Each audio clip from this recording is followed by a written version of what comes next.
chance to hear it, so let her tell it. People on the streets say Sabrina speaks. Tune into the show, she will let you know. Tell all your friends and family.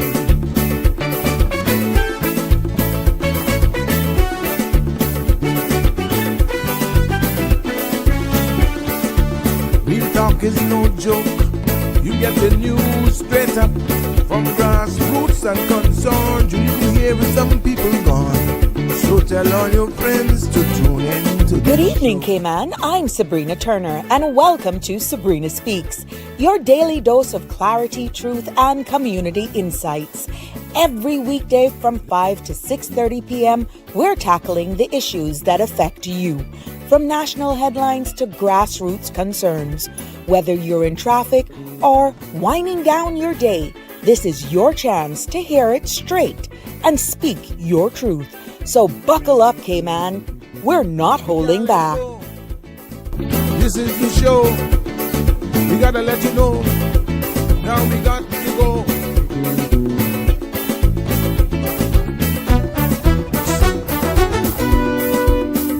And now here's Sabrina.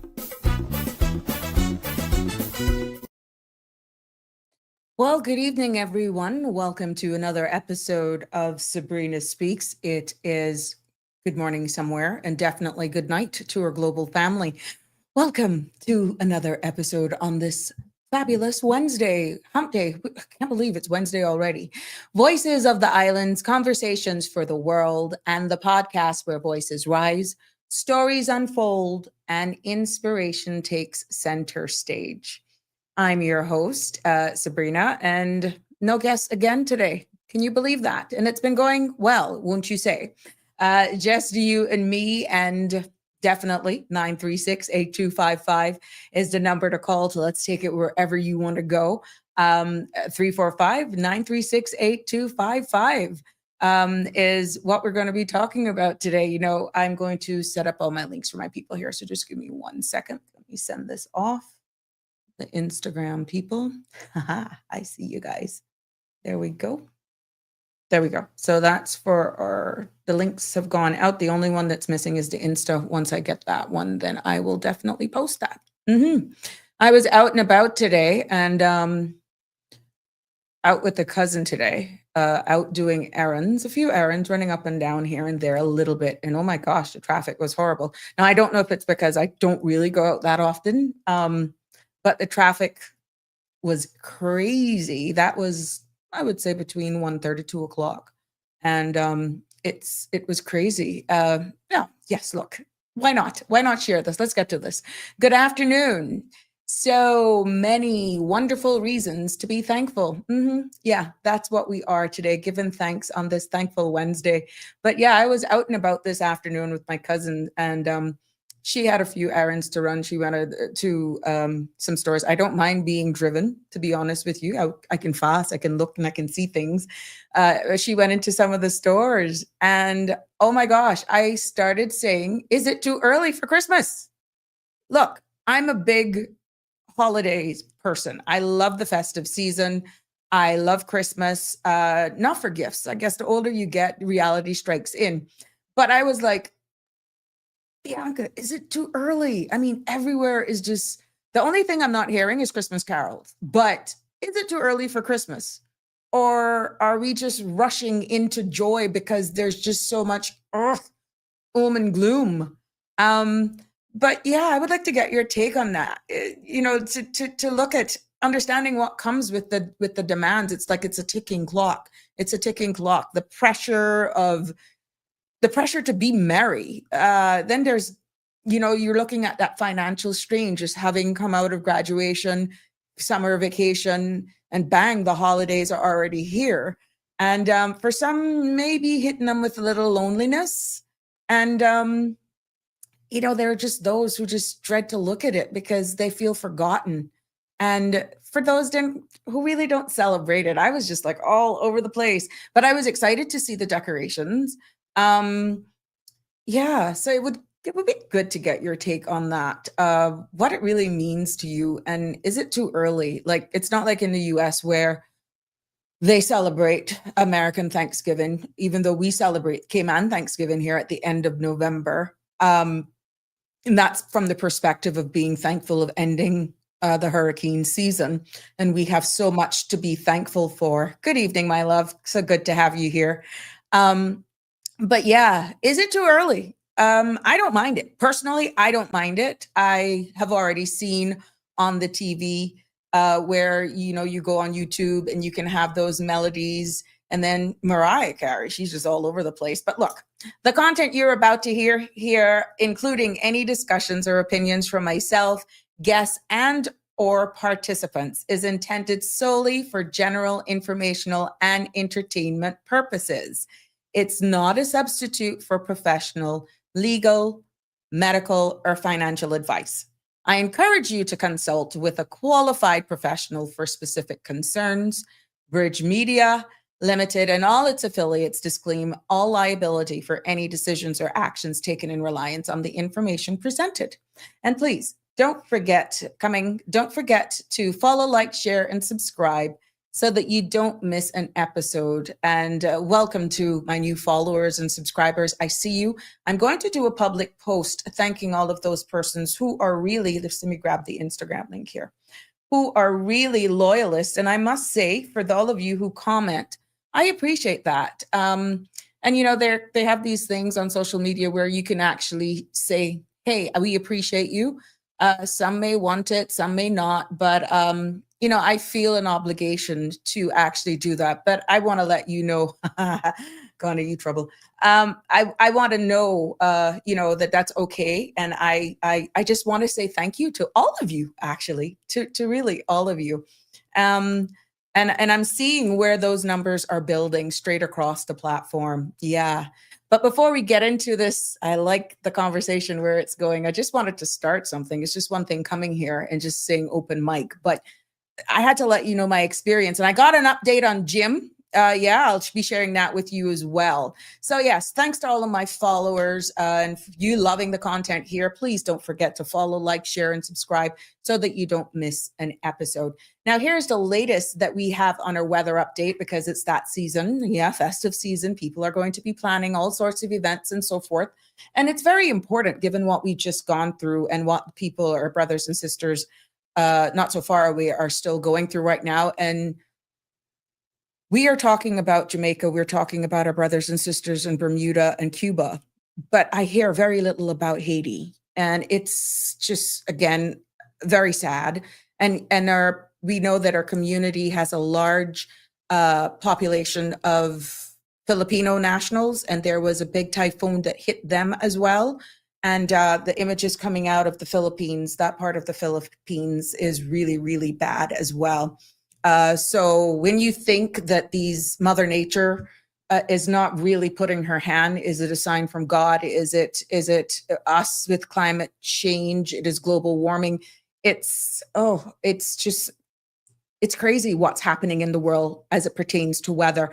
But let me give you the latest weather update for here in the Cayman Islands. The synopsis calls for moderate to fresh winds, along with moderate seas are expected today over the Cayman area in association with a high pressure system over the Western Atlantic Ocean.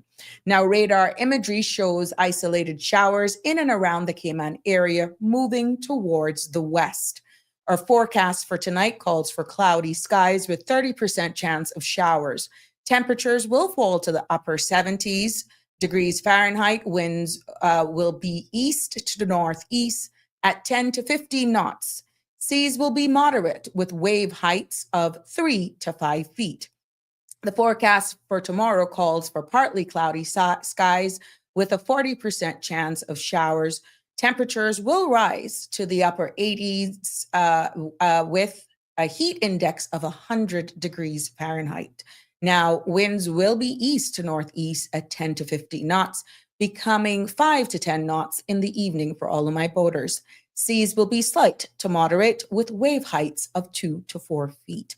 Now, in regards to the tides, today, low tide was at 3:27 this afternoon, with the high expected to be at 8:40 this evening. And tomorrow, low tide will be at 3:22 in the morning a.m. High tide expected at 10:16 and another low at 4:15 p.m. and a high at 9:28 p.m. tomorrow evening. Now our sunset this evening is at 5:48. That's not too far from now. And our sunrise will be tomorrow at 6:29 in the morning for all of you who like to go out and get that nice warm cup of coffee or Milo or cocoa, whatever it is you do in the morning, and watch the sunrise. It is the best time of the morning. Now, our outlook is calling for light to moderate winds and seas from tomorrow, along with a few afternoon showers through Saturday afternoon. Yes. Can you imagine? We're giving that because it's pretty much the long weekend that we have coming up. Yeah, are you looking forward to that? So there we go. Happy birthday to all of those November people and all of those celebrating it today, and those who may have forgotten. Happy belated to you as well. Good evening, O'Neill. How are you? It's a pleasure to have you here with us. Barbara G, good evening to you as well. Good evening, Damien. It's always good to have you here. Hey, Connie Bonnie, how are you? I'm not doing Christmas. I'm not doing Christmas by this year. Why? I'm going to send my Christmas shopping money to, oh, okay. I can see. Yeah. Connie is saying I'm going to send my Christmas shopping money to Westmoreland for the homeless. Yeah, I know it is. I think people will be looking at the festive season totally different this year for everything that's going on. Connie, good for you. Barbara G, we used to wait until Thanksgiving.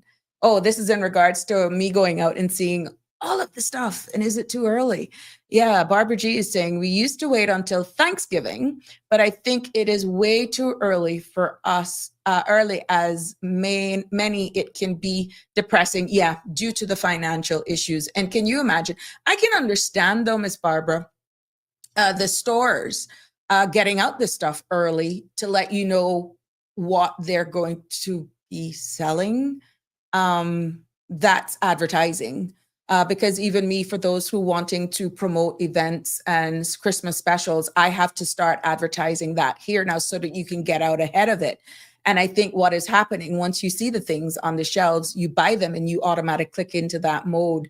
But yeah, from a retailer's perspective, I can see getting ahead of it. But what is really too early? I'd love to get people's feedback on that.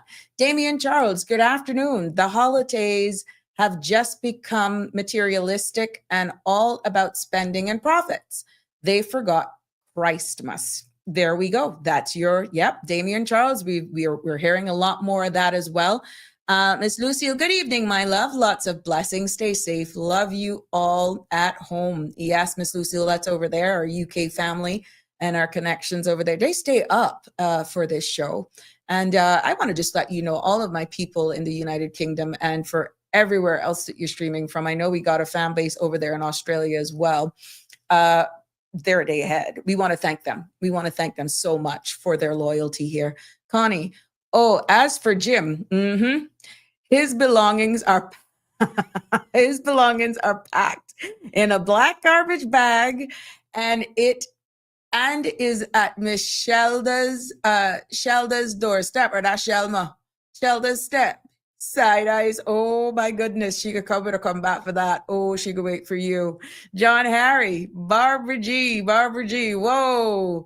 You're so beautiful. It would be nice to have coffee with you someday, but we're not friends yet. I hope to hear from you. Go there, Connie. There you go. See, John Harry's reaching out to you, Connie Bonnie. This is going to be interesting. Like I said, we got to do a love connection. I ain't going there though, Connie. I'm just commenting. I got to be respectful. I'm putting them up here. Unless they're rude, I think it's wise for me to share just to get the fun and giggles out of it. But yeah, it's talking about Jimbo. I did reach out to Jimbo to tell him how he's so missed here. And he responded. I told him, you know, oh, good night. Shall I call him? Hold on. 1 second, Michelle. But yeah, I told him that he was missed here and that, you know, we were putting out an APB for him and he acknowledged. So we know he's alive. We know he's living life.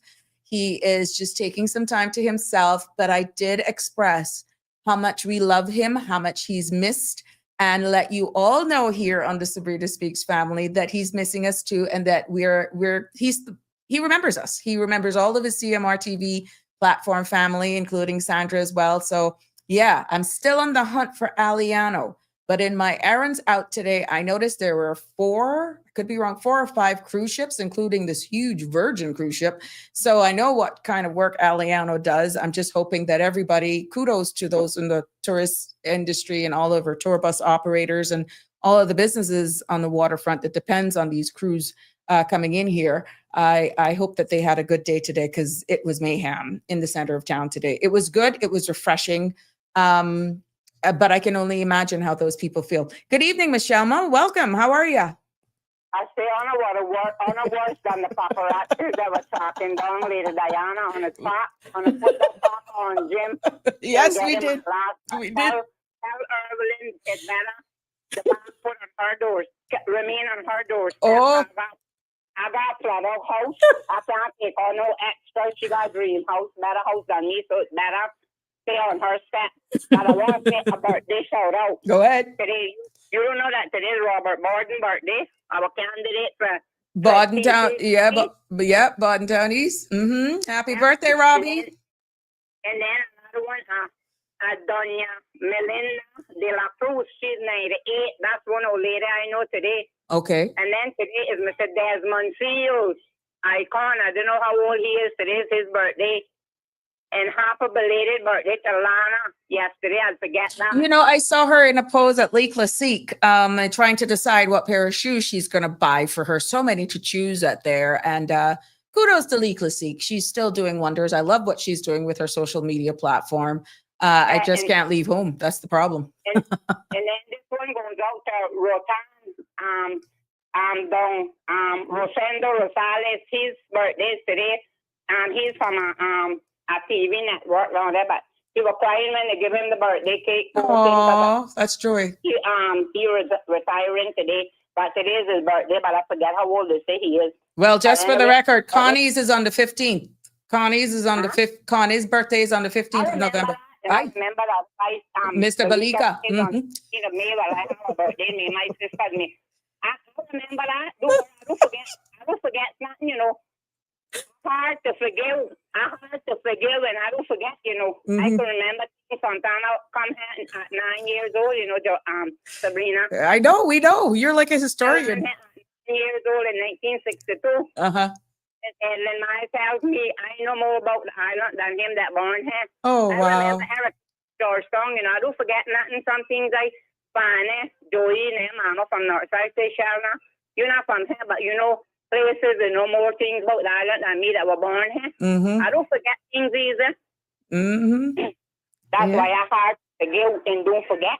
Yes. Always keep telling me, I wish I had your memory to say, and by the time you tell it to me, she said, forget it. But things that, and something it was some time ago that happened years ago, and somebody said they were contradicting a person about it, and then they said, I know who could tell you. But she was here, and she knew about it. And sure enough, why tell them what the exact thing, because they asked 2 more people that remember. Error thing that I tell them, they said the other 2 people tell me, the sick place you got memory. And my boss always used to tell me the numbers. If I get a person's phone number, you tell it to me once. I don't have it. I have to write it down, you know. I keep it in my head. I don't know how long I'll be like that. I just got a phone number for the plumbing people this morning, and I could not relate that. Okay. Like they put me on to somebody, but I think we got a big problem because I called my plumber and he said that he don't have the equipment. We got a clog and these people, but I hope that they don't have to do too much work because they charge $120 an hour. They were expensive, but they're professional. The man gave me an appointment for 8:30 Friday, but he was very nice. Okay. All right. Well, I'm happy you're getting it sorted out. There's advanced plumbing, but then they say he thinks he know the problem, but he don't have the equipment. They have it. And good, because he said that somebody had the same problem I had the other day, how I explained it to him. And he couldn't get it. And I told him, I said, but then I don't have no money right now to pay it, because I paid it, and I tell him, he said, well, you tell him I recommend you, and you tell him he can call me, because I know you. He said, because that one thing, they could say what they want about you, but you run from bills. You're the only person I see chase people to pay them. That's a good reputation. Explain everything to me, tell me it's okay. Yeah. And he said, He back. You want to check his appointment book, and they coming on Friday 8:30. Yeah, So, but if they deal with the obstruction. I had swallowed again last night. I was trying to wash some sheets, and Sabrina, my back, that's why I feel so bad today. I bailed out 6 buckets with my bad back, and then the water was soaping because it come out from the washer and fill up the tub. I don't understand why they plumb that like that. Okay, well. And then I don't know if Bill Ray said that it was Mr. Jackson that did it, because I tell you this house was messed up because one person started and the next one finished it, and then I don't know nothing about all them things, and then by him having them, but I think whoever, because I think it was after the bell thing when Jess and them took it over. So whoever started from scratch done the plumbing, but then why they plumb it like that? Why they put the pipe for the washer for the water to come out into the shower? I don't understand that. They shortcut you, Michelle. Well, let's hope you get it resolved. You're going to get it resolved. It used to come out in bathtub, but I don't have no bathtub now. I got a shower stall with the sliding doors, and it fills up and comes out. Oh, wow. That was a mess. And then I was trying to keep it from the vanity, the basin thing, because you can't hardly get no wood vanity around here. We were trying to get wood, but at the time we couldn't get wood, and it's chipboard, and that done had get wet the other day, so now it's sponge. I had 2 buckets, 3 mops, and imagine me with my bad legs. Oh, wow. I tell them I don't wash no more clothes, so when that gets fixed. Yeah. Well, thank you for reminding us of all the birthday shout outs, and I got some more comments on the screen, so I'll be reading those out, and I really hope you get your thing sorted out. Thank you, Michelle. I don't wish that on my worst enemy. Yeah. Well, only one person I got, that one I beat for Bill Ray, so I don't got no real enemies that I know that they hate me. I don't know. That's a whole different segment. Shelma fights for a hubby. Hoot hoot. There you go. That way you get Connor. Miss Barbara G says 2 years ago, we're back still looking at Christmas. Is it too early? And we're seeing mixed emotions or mixed opinions here. And I totally get it. Some people are saying it's over commercialized. And how that derived, because today is open mic 936-8255 for you. Tomorrow we are going to have a guest, and I'll tell you who that'll be at the end. Do you want to even try to get maybe 1-2 giveaways as well? Put it like this: you're going to smell nice. Yeah. But I was out and about today, and for all of the decorations, which for me personally, I did not mind. I did not mind at all seeing them. But there are some others that are just saying, oh my gosh, this is just too much. It's just too early. Is it really over commercialized? And but Miss Barbara says 2 years ago, Christmas a day, I did a birthday cake for a manager and LED lights. It was so surprising to me how many asked whose birthday it is, and that's a manager. Yeah, it is. Maybe because it was on Christmas Day. For those persons who were born really like on Christmas Day, Christmas Eve, anytime in Christmas. Some people think you double dipping, but it's 2 different occasions. Or those persons who were born on Christmas Day. Do you give them 2 presents then, if that's the case? Do you give them a birthday present and a Christmas present? How does that work? Yeah, so it's bad. Like on Valentine's Day, you born on February 14th. Do you get, is it a 2-for-1, or do you get 2 separate gifts if that's what you're into? I know people, it's a thought that counts, but Barbara, it's really hard, to be honest, on Christmas Day. How do you navigate the 2? Birthday presents, it's the Christmas Day, the Christmas meal, you're doing the moment, which to me is all about family, close friends. But somebody being born on Christmas Day, the gifts can get a little tricky for some. Yeah, Connor, we got it, Michelle. But she called in. Happy birthday to everyone. Miss Connie is wishing everybody a happy birthday for the persons born in the month of November. Hey, Sherry Ann, how are you? Still working hard? Good to have you with us, my love.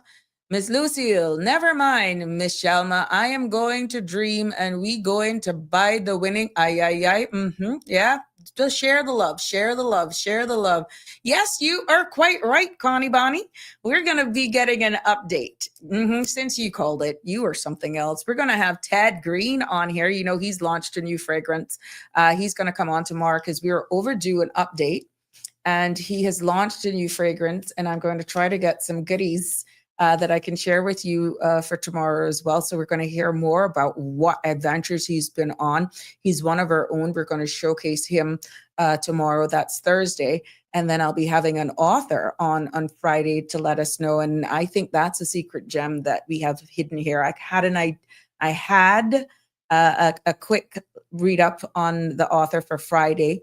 And I'm liking what I'm seeing. So I'm going to make them share a little bit more about themselves, tell you how they can get their ebook, because these are Caymanians and we want to showcase and highlight them here on this space because we know the family that we have here on the Sabrina Speaks show.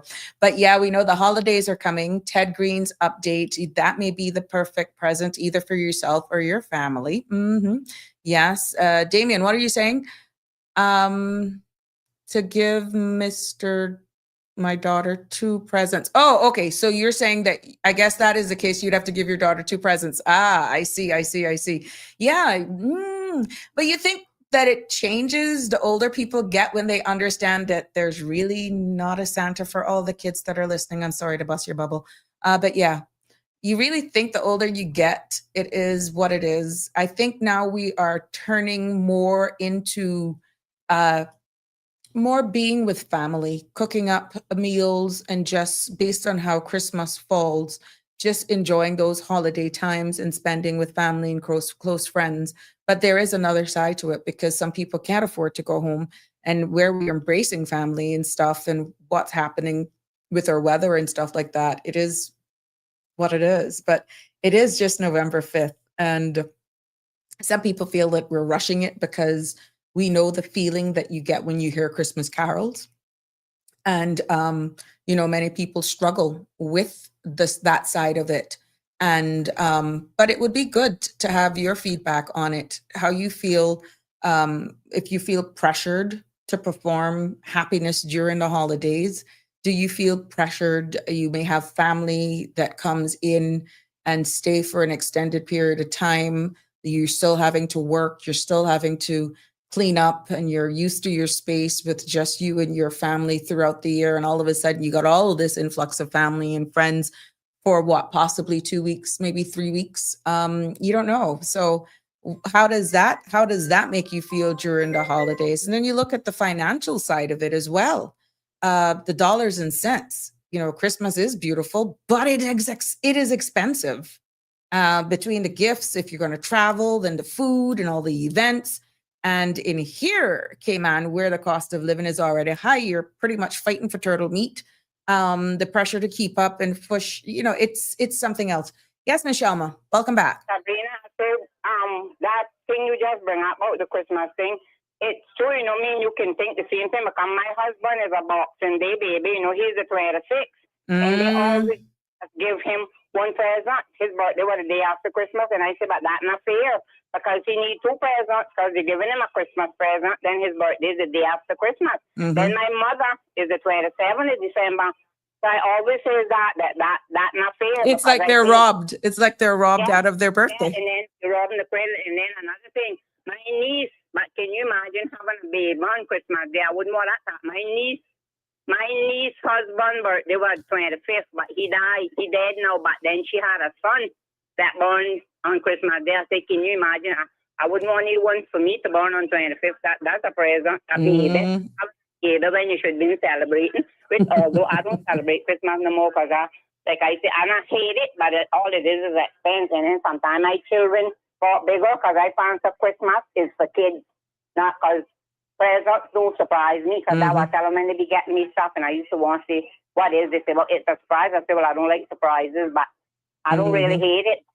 It's expense. Yeah. I keep that people that birthday is Christmas, and they don't only give them one gift, they're robbing them. They're robbing the queen. They should have 2.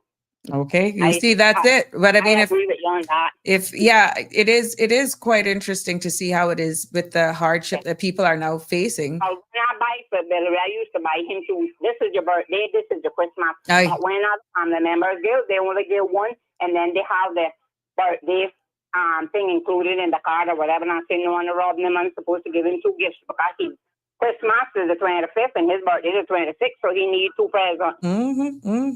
There we go. But it all depends on what you can actually afford. So it Oh, they could goes afford in. it. It goes Money. into They got people's. money.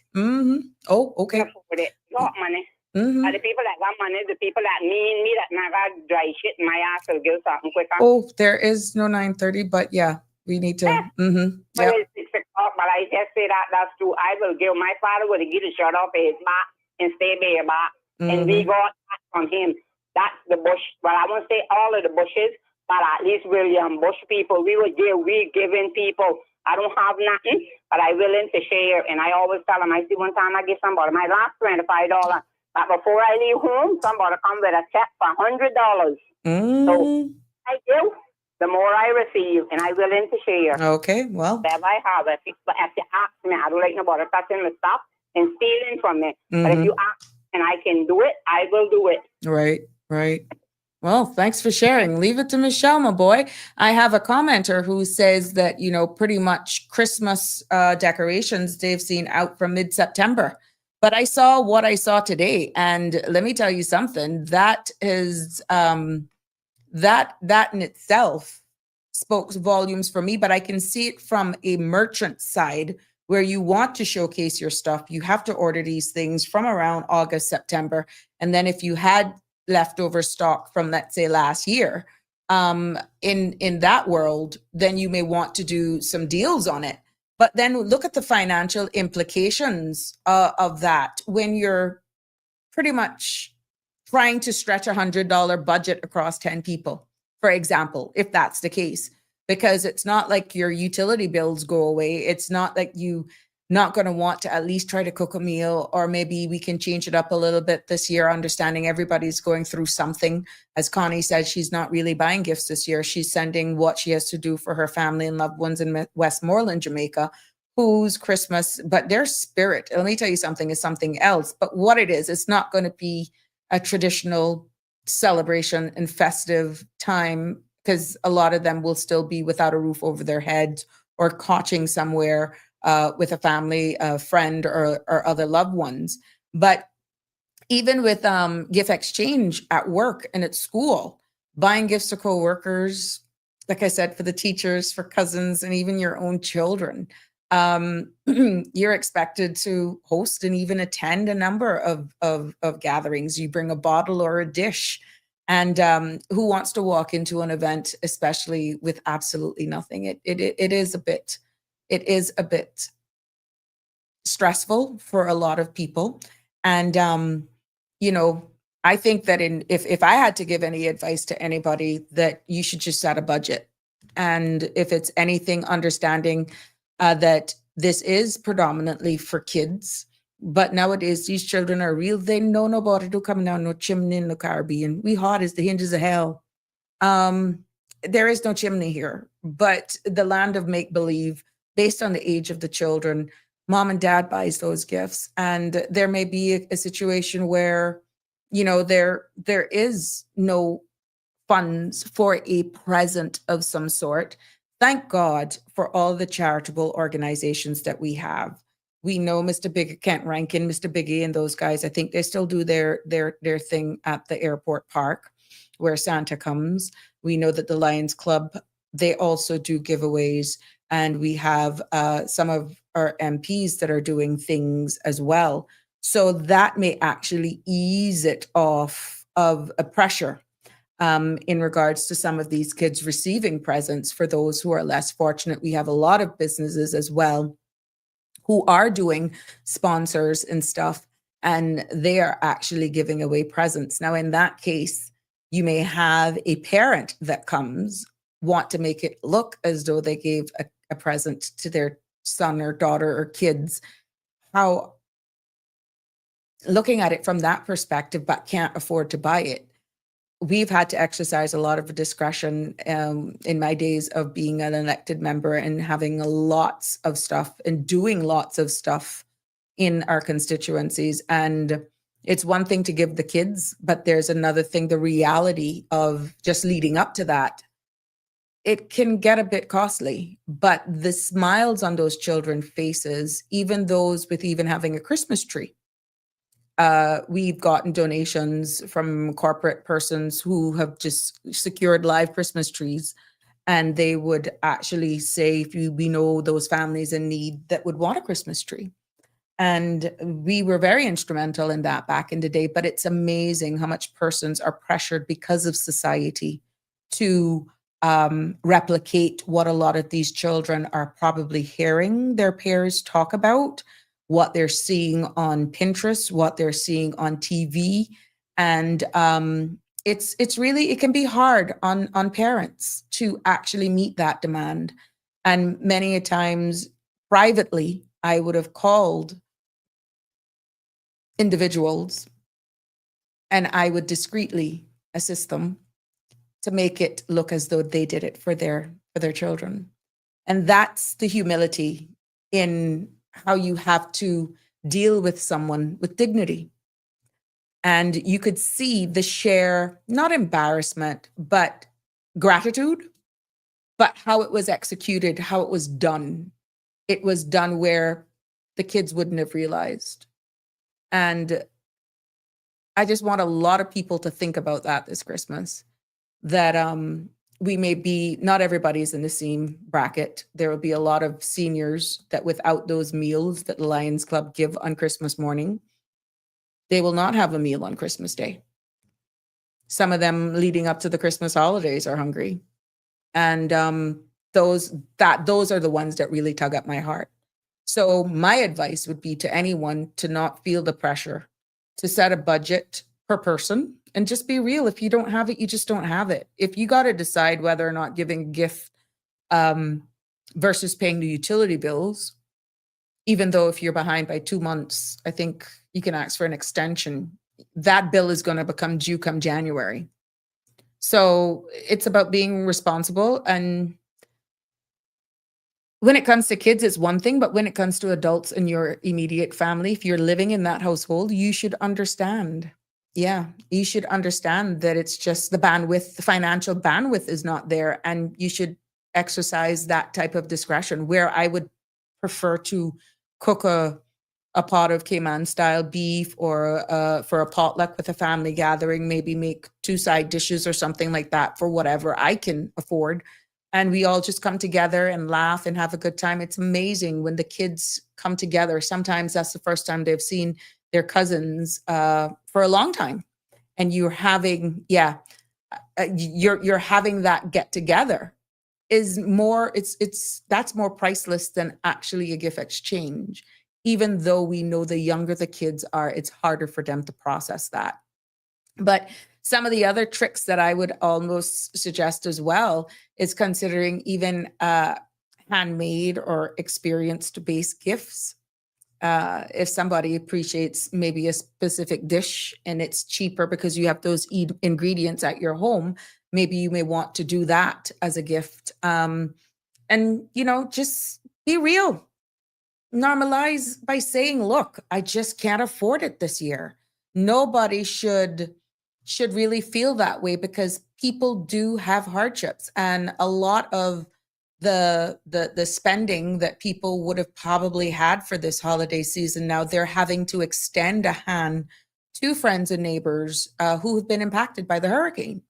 So what is the expectation of you should be, you should be mature enough to understand it. And that sense of loneliness as well. Many of us make resolutions. We have plans to go to different parties and all that sort of stuff, just catching up with friends and loved ones. But what about those people who feel invisible? Like the families that I alluded to earlier on. Yeah. Those people that feel invisible. Hey, Marshall, good evening. How are you? I hope you're doing well. I guess I see you guys are going to be getting some really frigid temperatures next week, Marshall. We may be getting some temperatures here that may have us pulling for our sweaters a little earlier as well, Marshall. You guys are going to, I think Florida is expecting a freeze snap. Yeah, like Tuesday and Wednesday of next week, if I'm not mistaken, but you're going to get hit with a blast, an Arctic blast. Shaka Zulu, good evening, my love. How are you? It's a pleasure to have you commenting here. Barbara G says, DCFS has always been great at giving at Christmas time. Yeah, because they know the amount of families that are in need, and it's tradition to just give back and make sure that families have at least something. That's going to, yeah, good for them. Hi, Mitzi. How are you? Good evening, Miss Donette. Hey, Miss Sabrina. Thank you very much. So kind of you. Good evening, Miss Rose. Yes. This evening topic is whatever you want it to be. I went out on the road today and I saw Christmas decorations all over the place. And we thought, I had to ask my cousin, is it too early? It's just amazing. It's like we're rushing for the jolliness, for the happiness. And that's really what we're talking about right now. But 936-8255 is the number to call for anybody that you want to come up and you want to bring a topic and we can discuss it here on this open forum. Yeah, so it is, we were just talking about Christmas holidays, the pressure it can have on you mentally, financially, and, just looking at from a financial standpoint. And then we even looked at those persons who celebrate birthdays on Christmas Day, whether or not you give those really, really close to the holidays 2 gifts. And we had Michelle called in and says she feels they deserve to get 2 gifts. Christmas is Christmas and birthday is birthday. And but we're looking also at the financial side of things, just speaking about it in broad terms. Everybody's going through something right now. And so, yeah, no one specific topic this evening, Miss Rose. We are open mic here. Tomorrow we will be having a guest. We will be getting an update from Ted Green, Fragrances, to hear he's been on an adventure and he's just launched a new fragrance as well. I'm hoping to have 1-2 giveaways for you as well. So we're gonna come up with some of those things as we build for the holidays. It is what it is. So yeah, Mr. Keith Orrit says stress, depression, and anxiety are going to be the downfall of our young people if the government does not control the cost of living. Profound statement, and I cannot in one point disagree with you. I don't think it's just young people. I think it's straight across the board, Keith. The cost of living is pretty much through the roof, but at the end of the day, there is not one straight answer to address it.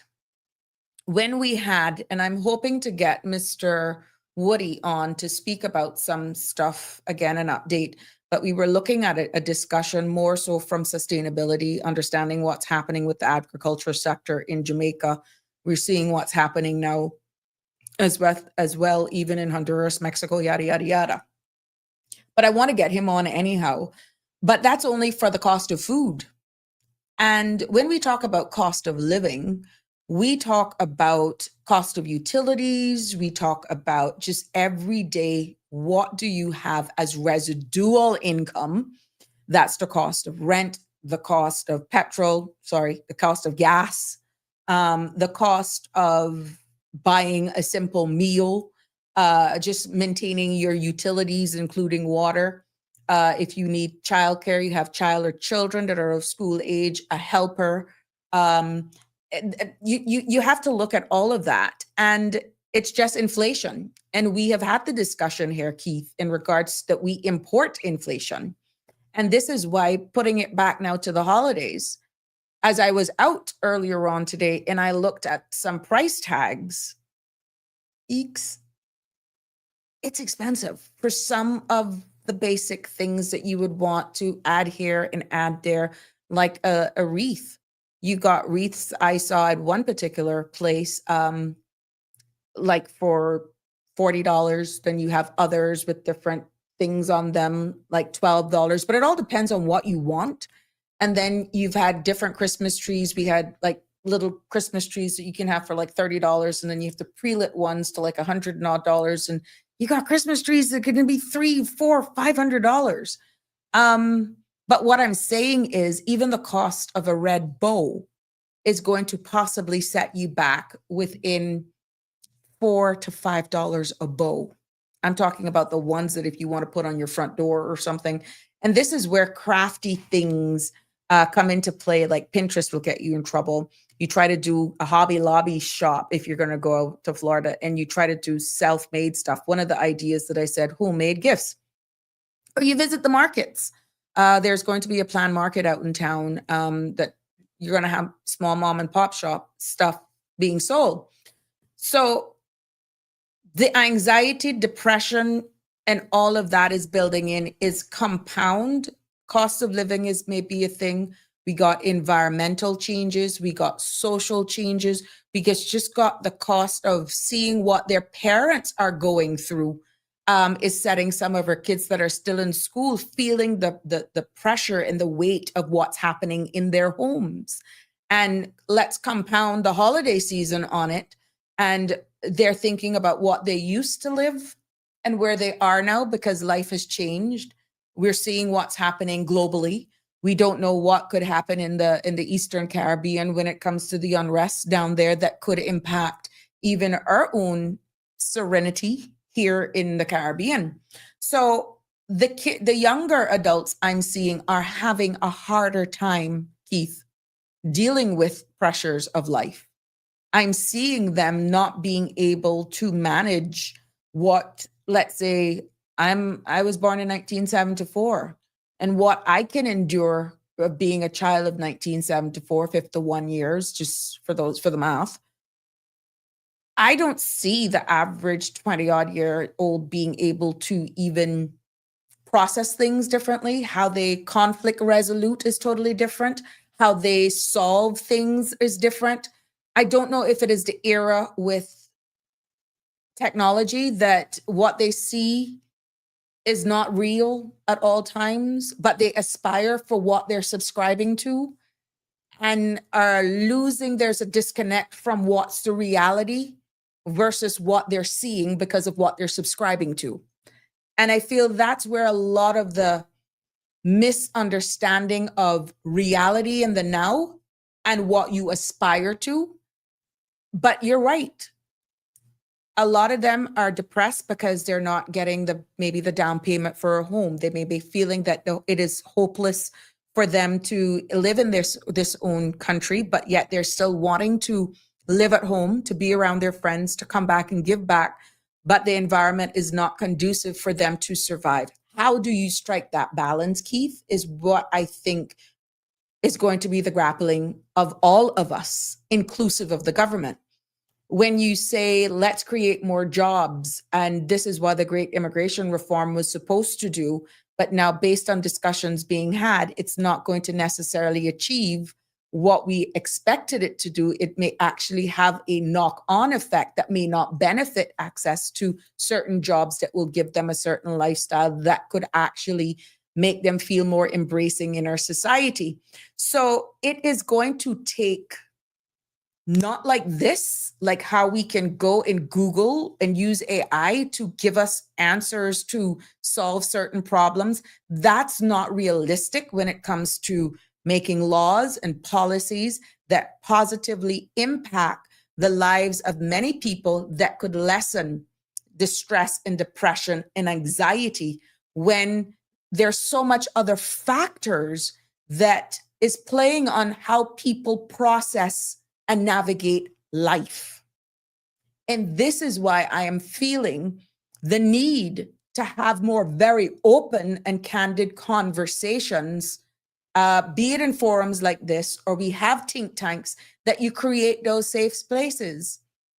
So when you look at even our young adults and teens that are going through depression, and you try to get down into really what's causing it, some of them is a chemical imbalance. Some of them is abuse. Some of them is factors in the homes that they're in. There could be tensions within their parents. It could be extenuating circumstances. Okay, perfect example. You know how much mental strain right now there is on even adults that are working in this country, knowing that they are the breadline and the breadwinner for their families who have been severely impacted because of Hurricane Melissa right now? And we understood. I was having a conversation earlier on today with a huge supporter of this platform that certain belts and braces are now putting in place to somewhat hold back because there's only so much the Cayman Islands can absorb from what could be an influx of persons wanting to come here until things slowly gets back to some sort of normalcy with our brothers and sisters in Jamaica. That is going to stretch straight across the board, as you alluded to, Keith. That can have impact on our very own Caymanian children and a lot of persons here, because that's another debt that we're actually the country's probably going to have to be looking at. And how do you create that balance? So when you look at cost of living, it goes from utilities, which is if you have a gas stove, you need to buy your propane. If you have, everybody needs water. You have to pay for your water bill. We realize that Water Authority is at one rate and Cayman Water Company, for those that are in West Bay, is a different rate. That's where off-reg comes in. You got to look at your flow, Digicel, all of that sort of stuff that keeps you going. Connectivity, just to be able to log on here, there's a bill for that. These are all the things. And then you look at food. And then when you see it from the lens of those who are operating businesses that offers these services that we really can't live without, it is a fact. Certain things you really can't live without, like, can you really live unless you got completely off the grid, invested in solar panels? Can you live without CUC? Can you really, you can go a few days without water, but if you don't have a cistern, how are you going to cleanse yourself? How are you going to cook? There are just certain things that is a must, and that's why a priorities list is going to be needed. But I think a lot of the depression that our young people are actually going through right now is because we're not having the real conversations. There needs to be a lot more conversations with parents, sitting down with our kids and having the real talks, not to offload the stress on them, but tailor the conversation of reality. Because this thing of buying a 13-year-old a $1,500 telephone because they want the latest iPhone or Samsung, when you are scraping to keep the lights on, ding, ding, ding, ding, ding, something's wrong with that.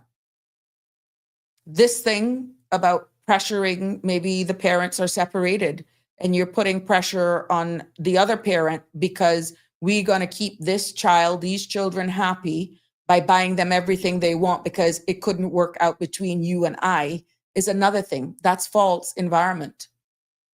So there are a lot of factors that can cause this in our next generation, I have to call that. But it's also very impacting on the future grandparents, which are people like me. PTSD is real. I have to look at myself as being a future grandmother. Connie, are you a grandma yet? But you see what I'm saying? These things of everything that we're going through right now can impact how we respond to the realities of our future men and women, our future leaders. Environment has a lot to do with it. With what's happening even with our weather pattern and changes. I heard people saying days before Melissa hit that they were having serious headaches. Do you notice the barometric pressure drops can cause migraines? We're connected. Yeah. So this is a broad brush thing that it's going to take every individual that calls Cayman our home. And of course, our lawmakers, our leaders are going to have to approach it at some point. Discussions are going to be had with the merchants. This is where Chamber of Commerce also come in, Small Business Association. At some point, the talks around the table will have to change at some point because they depend on us for the flow of money at the end of the day. There's no sense of foreclosing, for example, on everybody, and then you have all of these houses that are stockpiled, but at the end of the day, the talks are going to change as we see the environment changing. We're seeing where, looking at it on a broad brush now, Keith, we're seeing where other countries, look at Africa, are coming together and banding as one, because they realize their strength in unity. And that's just that continent on itself. We're seeing where in the Caribbean that we have our CARICOM nations coming together, and everything that you actually said here, Keith, they're looking at their issues with the youth, their issues with gangs, they're looking at stress, mental health, the environment, and all of that sort of stuff. Yeah. So I think they are realizing it. Our leaders are realizing that how we're talking about certain things are going to have to change if we're expecting different results. But that's going to take where you wouldn't normally have certain people around a particular table. They're going to be too welcome at the table, because that's the only how we're going to navigate the real issues that's happening in our society. Dressing up in a full suit is not going to make it anymore, because that's not real. If you cannot relate to the average Joe in certain sectors of our island, then you can only speak at a level with a tuxedo 7 days a week. I gave an example. How am I going to have a debate and a discussion with somebody about the needs, let's say, of Georgetown, when the individual has never left East End? You won't expect for them to understand what's happening in Georgetown if all they can see is through the lens of what their environment shows them, East End, because they've never left East End.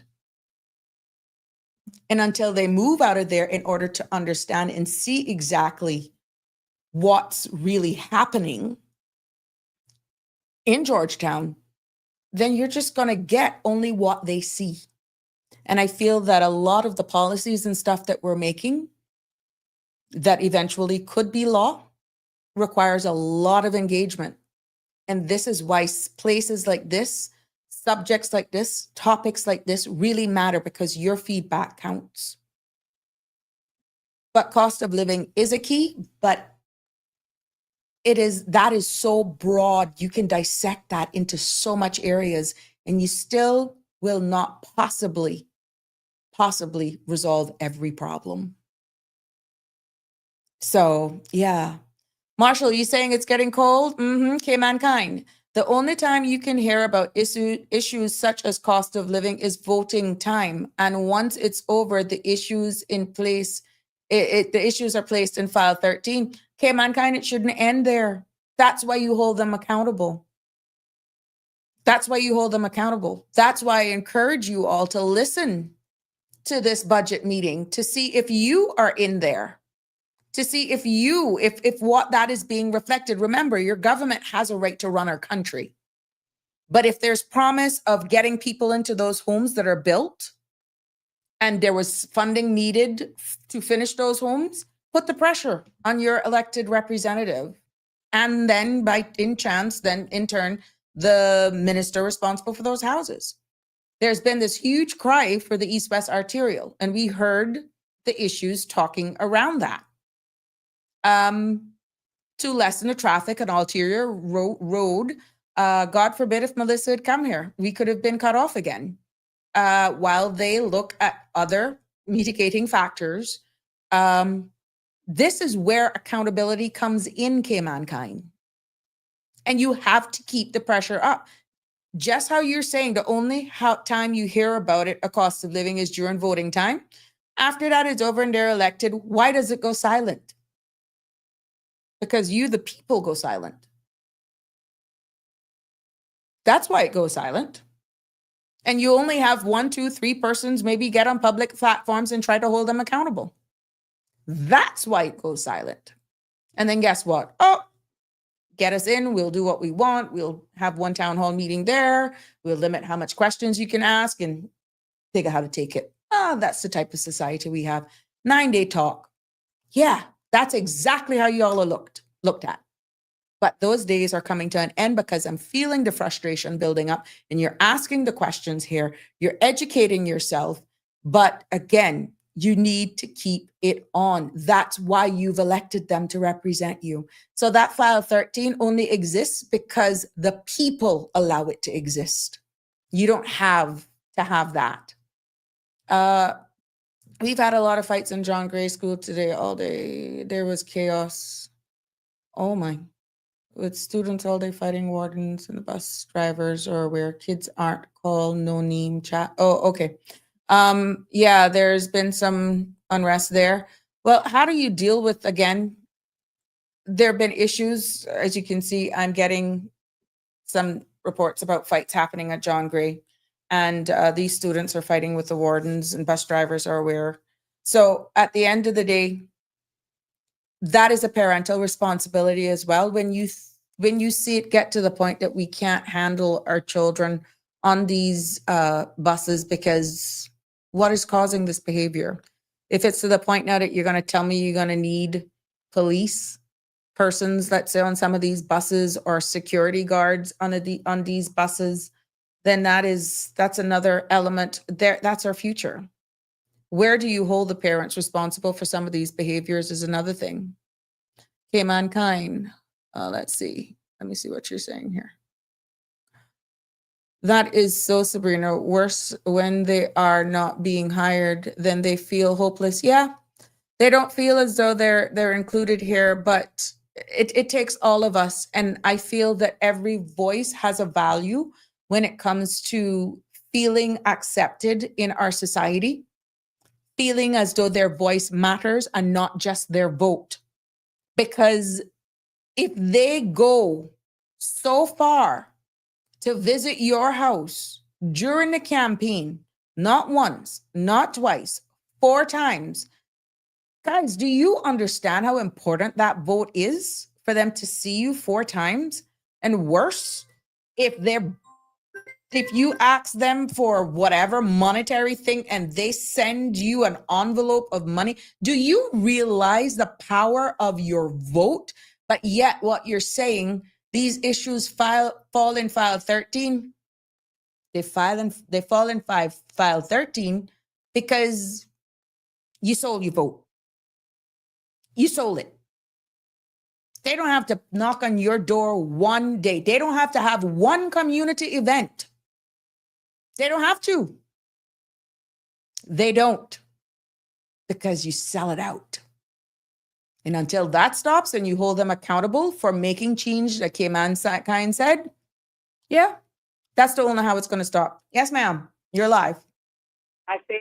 I don't want to start yet. Nothing. You were talking about Christmas, but yeah, I thank Keith for bringing that up, though. Thanks, Keith. No, but I'm not talking about Christmas now. But I want to, and then another thing, I forget my niece's birthday on the 3rd, New York. Okay.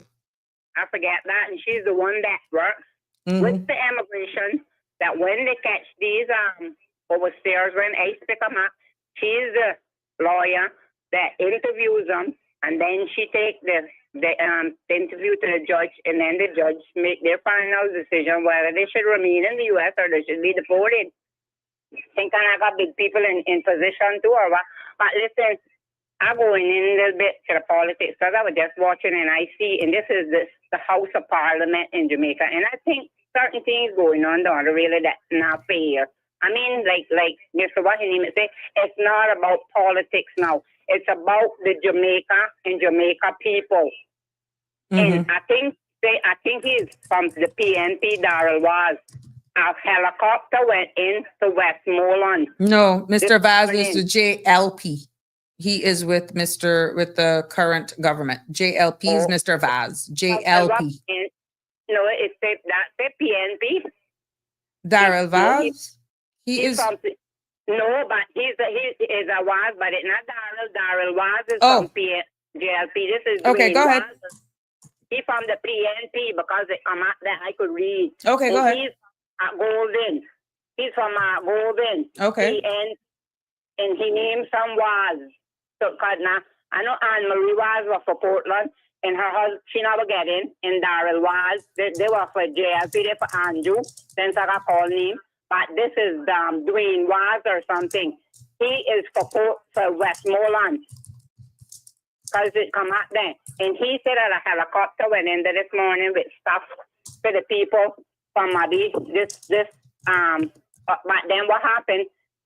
The people that in had trucks come there and they receive the goods, and people were calling him, asking, because of course, as Andrew Holness people get them, because I see Dr. Marzuka calling him, he was saying it's not political, but it is political. People that got common sense can see, and I was watching. And yes, and when they mention in different parishes, you hear nothing about St. Mary. I don't hear them mentioning them. I don't hear them mentioning St. James. It's only St. Anne and St. Elizabeth and them are running. I have a friend, or two friends that live in St. Mary, and they tell me they don't know where the stuff going, but they not see nothing. I said, well, it's on the MP that got in down there that got to vote for honor, because that's the parish in Jamaica that they say that JLP never ever wins out, always the PNP. I've had people tell me that their mother dead, but they were always People National Party for golden people. And the man said they were calling him because these trucks come there and receive all of the goods, and apparently they from the parties that in now, and people were calling him, asking him what going on, but he said he tell them he don't know, because he was in Parliament, because he wasn't talking. And I tell you, unfairness going on down there, and they getting plenty aid, but plenty that, and then I see for myself where Mark Golden was joined with the government, and they refuse him, because people saying they don't want him, and then because Andrew and his cronies, because they don't say that they know he's a thief, he steal not things, and people not gonna. I see where all what's your name, Beyonce donate 100 million, and I see him up there. You know what he want? The parishes that they say that Nassau record 5,000 or something like that. What was 5,000? That name is food money for down there. And then the same Michelle or something, she was out there. He want to give her like $10,000. She said, well, what I can do, that can't do nothing. And Mark Golden was suggesting that at least the parishes that people get their houses, 50,000. He said, and I mean, they got money. I see with Taylor Swift. They need a pile of money. Her man, that was his name, what, Kelsey, something, he denoting all the money from his ball team. They're getting millions, but the people, only certain people can get it. It is ridiculous. You don't need blind, but Timas can see that if they listen to some of the parliament things then, and like all it, and then when the people from the other opposition speak, that is heartbreaking, because like they say, it's not about politics now, it's about Jamaica and the people. And I agree with Mark Golden. He willing to work, and they want to make Jamaica back good or better than what was, and help the people. And I still see people all begging for food, begging for clothes, begging for water, begging for this. I see one old lady, they take her out of the closet, they say she was in the closet, she's a diabetic, she was in the closet for 5 days. They take her out, they had her wrap up, she was speechless, couldn't even talk, and then she got cut. And then her daughter died. And they said that she had the leg wrap up with this cloth or something, and it was so dirty. It's devastating. When I see that, sometimes the tears come in my eye. I don't know the people, but my heart goes from. I mean, somebody need to get in charge of that money, and they need to do whatever they got to do for people, because they're getting it for people relief, and it shouldn't go nobody cost first. Nobody shouldn't keep no money. Fix our border thing is error parishes, because they're all human. Well, we're getting a comment here that agrees it is very political for true. I can see, I say, I don't know, I went to no college, but I ain't a fool. And if you listen, and then some of these things, I'll be listening to the Parliament House. They be out in the House of Parliament debating with face, Juliet Holness, she's the speaker, and you could hear that is ruined politics, not politics, they ruin politics, they don't want to fight, they want to keep, and people don't say that, Andrew steal cuisine boat money. Some bank went bankrupt, he got his money. Some other business, the people be out there preaching that in the Jamaica, and they know it's politics, and I speak about it, I don't care, because they do take blind but Timas to see what's going on and figure it out. Just little common sense. If you're swinging your all five, you can see what's going on, and it's heartbreaking. But the world is watching. The fact that the Cayman Islands did actually donate stuff down there. We're hoping, we're really hoping that there is fairness. But again, that's I see Home Depot, Lord, not all kind of big plywood, other materials, shingles, zinc, All kind of help going in on them in writing are giving it to the people. They're giving it to certain ones and that's how it gonna be favoritism. It's saying now who you know. And then sometimes people go and I got be a little disrespectful. They say now who you know is who you blow. Shit. And it's not fair. And then people saying that all you can hear out of him about saying Elizabeth and the sister Elizabeth is I hear Jamaican preaching it that God sent it because since Elizabeth is a big voodoo parish or something like that. They're saying the Jamaican preaching it. Well, I know. Well, thank you so much for sharing that. And Miss Shalma, they're asking to give you a kaboom. I hope this is the right one because I haven't used it for a while. Kaboom! There we go. Miss Shalma got a kaboom this evening with what you were saying. And you have hit the nail on the head in many areas. Damian Henry says, this is a national disaster for the island, and it's about time they put their political differences aside and stand with the people and rebuild. And Connie actually said the people are doing more than the government. And that's where we got the kaboom. And yeah, the speaker is a king like a big old, okay, yeah. Oof, I'll just put that there because I can't say that in your native language. But yeah, that's your opinion and that's what this space is about. But I get the fact from that the world is watching.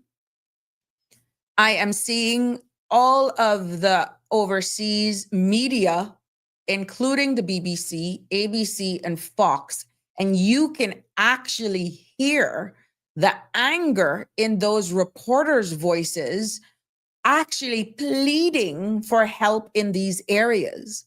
Now, what is interesting, though, just by looking and seeing with my own two eyes, that all of these news people can make it to these areas by foot and by car, and in sometimes a convoy led by whomever.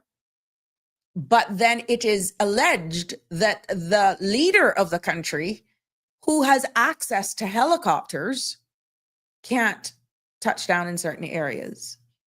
And I am feeling that it is unfortunate. There is a possibility that the world will look at this jurisdiction totally different when it comes to response aid because of how things are being managed. I've seen as well that at the end of the day, this Starlink over 600 devices were actually delivered or donated by, I think it's Elon Musk or whomever, so that it could go into the rural areas where all the infrastructure has been pretty much done. It's done. But these Starlink devices are actually already prepared and connected. You just give them out, be it you put it at a library, be it you put it at a church or a school, whatever, so that people can get access. And it is alleged that persons from the sitting government has been seen selling these donated stuff. Now, they're saying now that as well that some of the areas that the traffic going into some of the hardest hit areas, that they're going to be controlling the amount of traffic that goes in there. That's, I can understand the reason, because they're saying it's slowing down getting aid into these mostly affected areas. It's slowing down the response of removing of bodies. It's slowing down the response of just emergency response. And we're seeing where in some areas that the static field hospitals, that's hospitals that are set up, again, all donated by private companies, the United States and all that sort of stuff, that is giving all of this aid. One thing you can't say based on what's in the public media, and I'm not saying anything that's not in the public space, and I'm not being political by any means. I have no stake in this game. I don't care about JLP. I don't care about PNP. I'm not a party thing. We're having a public discussion on rebuilding in response, lives of people. And honestly, whether or not they could be prepared for a Cat 5 of this magnitude, understanding the terrain of that jurisdiction, not like here in the Cayman Islands, what you have shared here by your calls and your comments on the screen, it is very evident. It is very evident that there is no unity. And I alluded to that yesterday when we were dealing with our own tropical issues here with Grace and Ida. where we, as the sitting government at the time, we were very inclusive of the opposition. Now, not telling them how to run their own country, but that's not how you rebuild. That's not how you rebuild a country. Every life matters. It doesn't matter what branding you're on for political reasons, to be honest. And it is there in a public space, what is being reported. And I am feeling that some of the nonprofit organizations will actually be putting questions themselves to how they're seeing aid is being distributed. And there are going to probably be questions. You're seeing, I think, where the Chamber of Commerce down there that themselves are saying, look, something is wrong. This is not right. So you're having their own people seeing it with their own eyes and questioning the government. But again, they're an independent small island development state. They run their own show. What do? You're seeing where a lot more of their members of parliament out speaking. You don't see chief officers. You don't see permanent secretaries talking. You're seeing the MPs talking. You see? That's what you're seeing. So it's a total different structure down there. And but the sad part in the rebuilding and the recovery process of this, it is becoming very, very evident that politics is at stake for even those who is not really into politics as such and respectful of Jamaica run their show how they want it. Yes, we have close ties. Our government did what we had to do from a national perspective, but we are not going to interfere as an island in their local politics. That's what the people of Jamaica do. That's what they do. But it does not give them a good reflection where reputation is concerned, because now that their parliament is live streamed, now that the power of social media, and you cannot silence the press, once they're in there, it will come out. And I think reputational damage will actually come from this. It is just a pity that lives possibly that could be saved will not be saved because of the high stakes in politics that is at play. Connie, speak it. She's a disgrace and a big, bully. Is that, who are you speaking about? Is it the speaker? Okay. Oh, Lord. Okay, I'm just putting your stuff up here. He's wicked and a very evil man. I don't know what that is. And they are nowhere to be found. I guess these are some of the representatives. I see there was a young lady, an MP, who was really just crying for aid because she is a part of the opposition. I guess that would be the PNP side. And she wanted to, or she had access to heavy equipment that could clear an area in order to have access into her constituency. And respectfully, she asked the leading government whether or not she could engage. And they told her no, she has no right to go and engage with any private sector partners to clear a path to get to her constituents and for them to possibly leave. They told her no. She did go publicly and say that she made the stance and she made the decision to go against the rules or the instructions given by the ruling government. And from what I understand, she actually went ahead and did it. Now, she's actually crying emotionally because she can see her people are suffering and it's obvious that the aid is not getting to them. And she's just begging for them to just remove the politics and just actually involve both sides in as they go into this recovery process. Yes, Nishalma. Yes, Sabrina, that's the same Michelle Busheliatar. She Okay. went down and she was in my golden went up there and embraced her. See, woman, and she's the one from South St. James. And she said, and then this is the thing, listen, they say about that, she said that she tried to get in there and they went from 3 different areas, but they can't get in because the place is flat. And Andrew said the day that when I watched him put on the thing for the helicopter and I watched one of his schooners, I don't know who he was, put it on, and I see him when they get out in the helicopter and everything, and they went, but that was just after, and they said about that, they went to the areas that he wanted to go where he was elected, but he said that these are the areas the breeze were too strong. But people understand that, yes, but helicopters are still down there now, and what people are saying, apparently this South St. James is still, people still need stuff, and it's still starting to find people dead on the trees and all kind of things. Why they can't still go? He's not interested. And that's what, like I tell you, you need to be no rocket scientist to see that.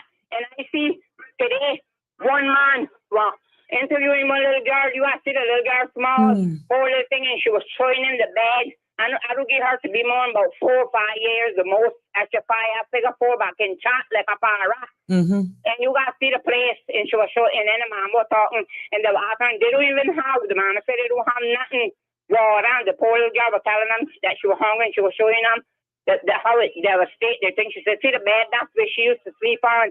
And then she was showing them, she picked up one pencil, and was showing them coloring books and different things.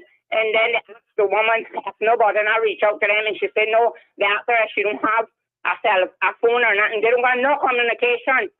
So plenty of people, and like I say, it is hard because like my goal and I agree. I'm not in politics neither, like I tell you, but I agree with him. He look like he got more heart than I will call him big nose and do holiness. For people that cussing him, saying he's a thief, and he never born with gold spoon, but he get it. But look at Mark Golden is a man with more heart. Like he said, that they don't want upset nothing with them, but he can do what they can do. But I guess they're not in, so they can't do too much. So they don't want them involved in nothing. Like he said, it's not about politics. It's about Jamaica and the people.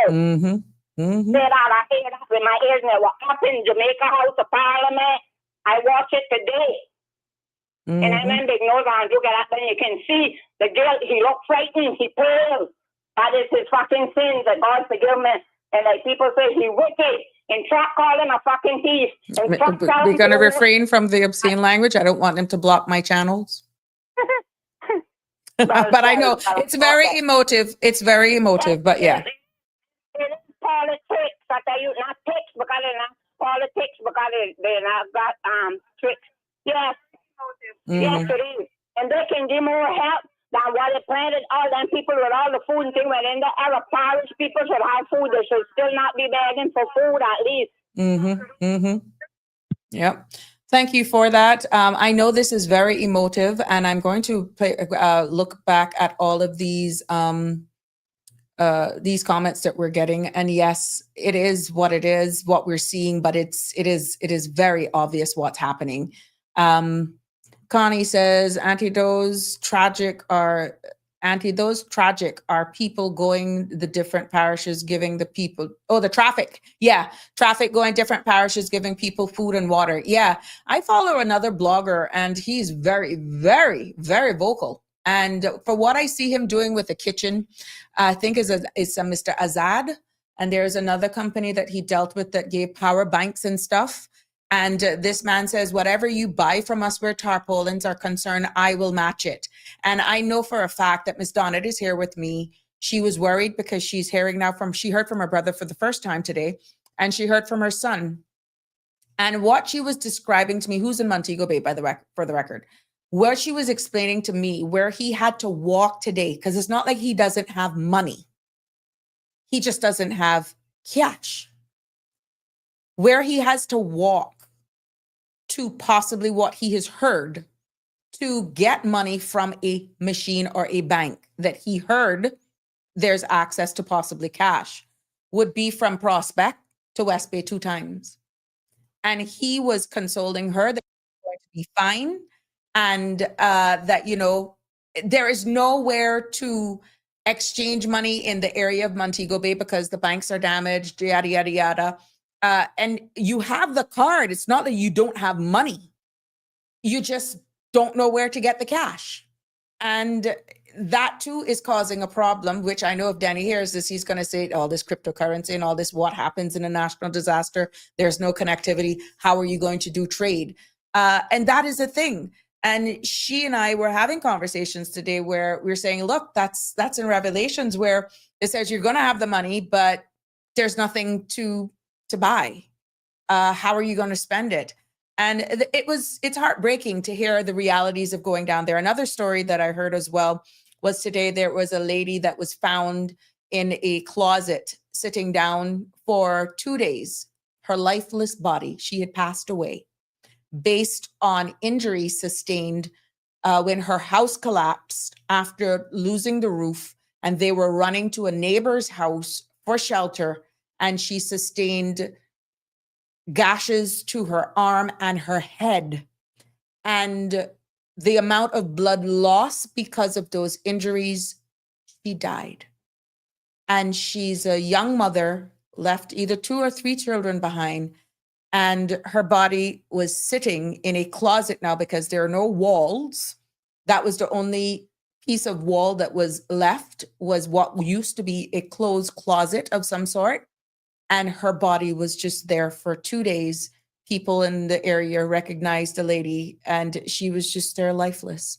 She died before the brunt of the hurricane winds and rains even subside, because her gashes were so deep that she could not. She just went unconscious, and she, of course, succumbed to her injuries. These are real stories.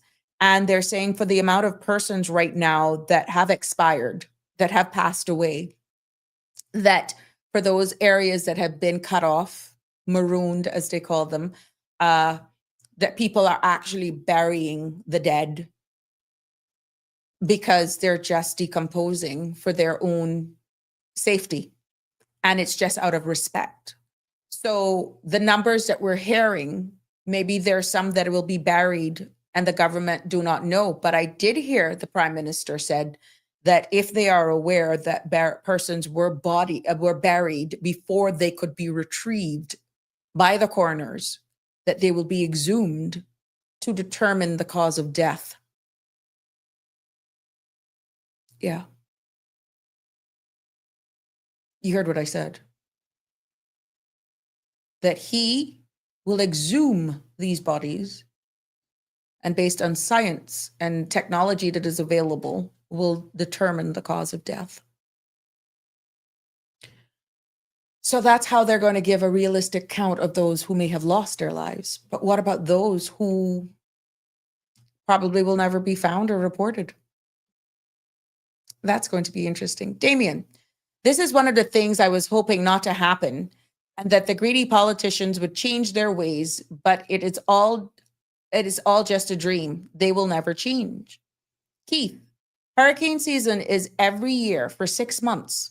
So the Jamaican government needs to build shelters for their people as soon as possible. Keith, what's interesting is that some of the areas that they were actually sending people for shelters, shelter wardens and managers, like, for example, some of the schools, they were in deplorable state anyhow. And it's not surprised that people say that they were not going to leave their homes, because some of them, their kids go to these schools that they were categorizing as shelters. And they knew the state of those before the hurricanes because the buildings weren't maintained. So yeah, you're quite right. Miss Lucille, Miss Shelma is so true. I see all what is going.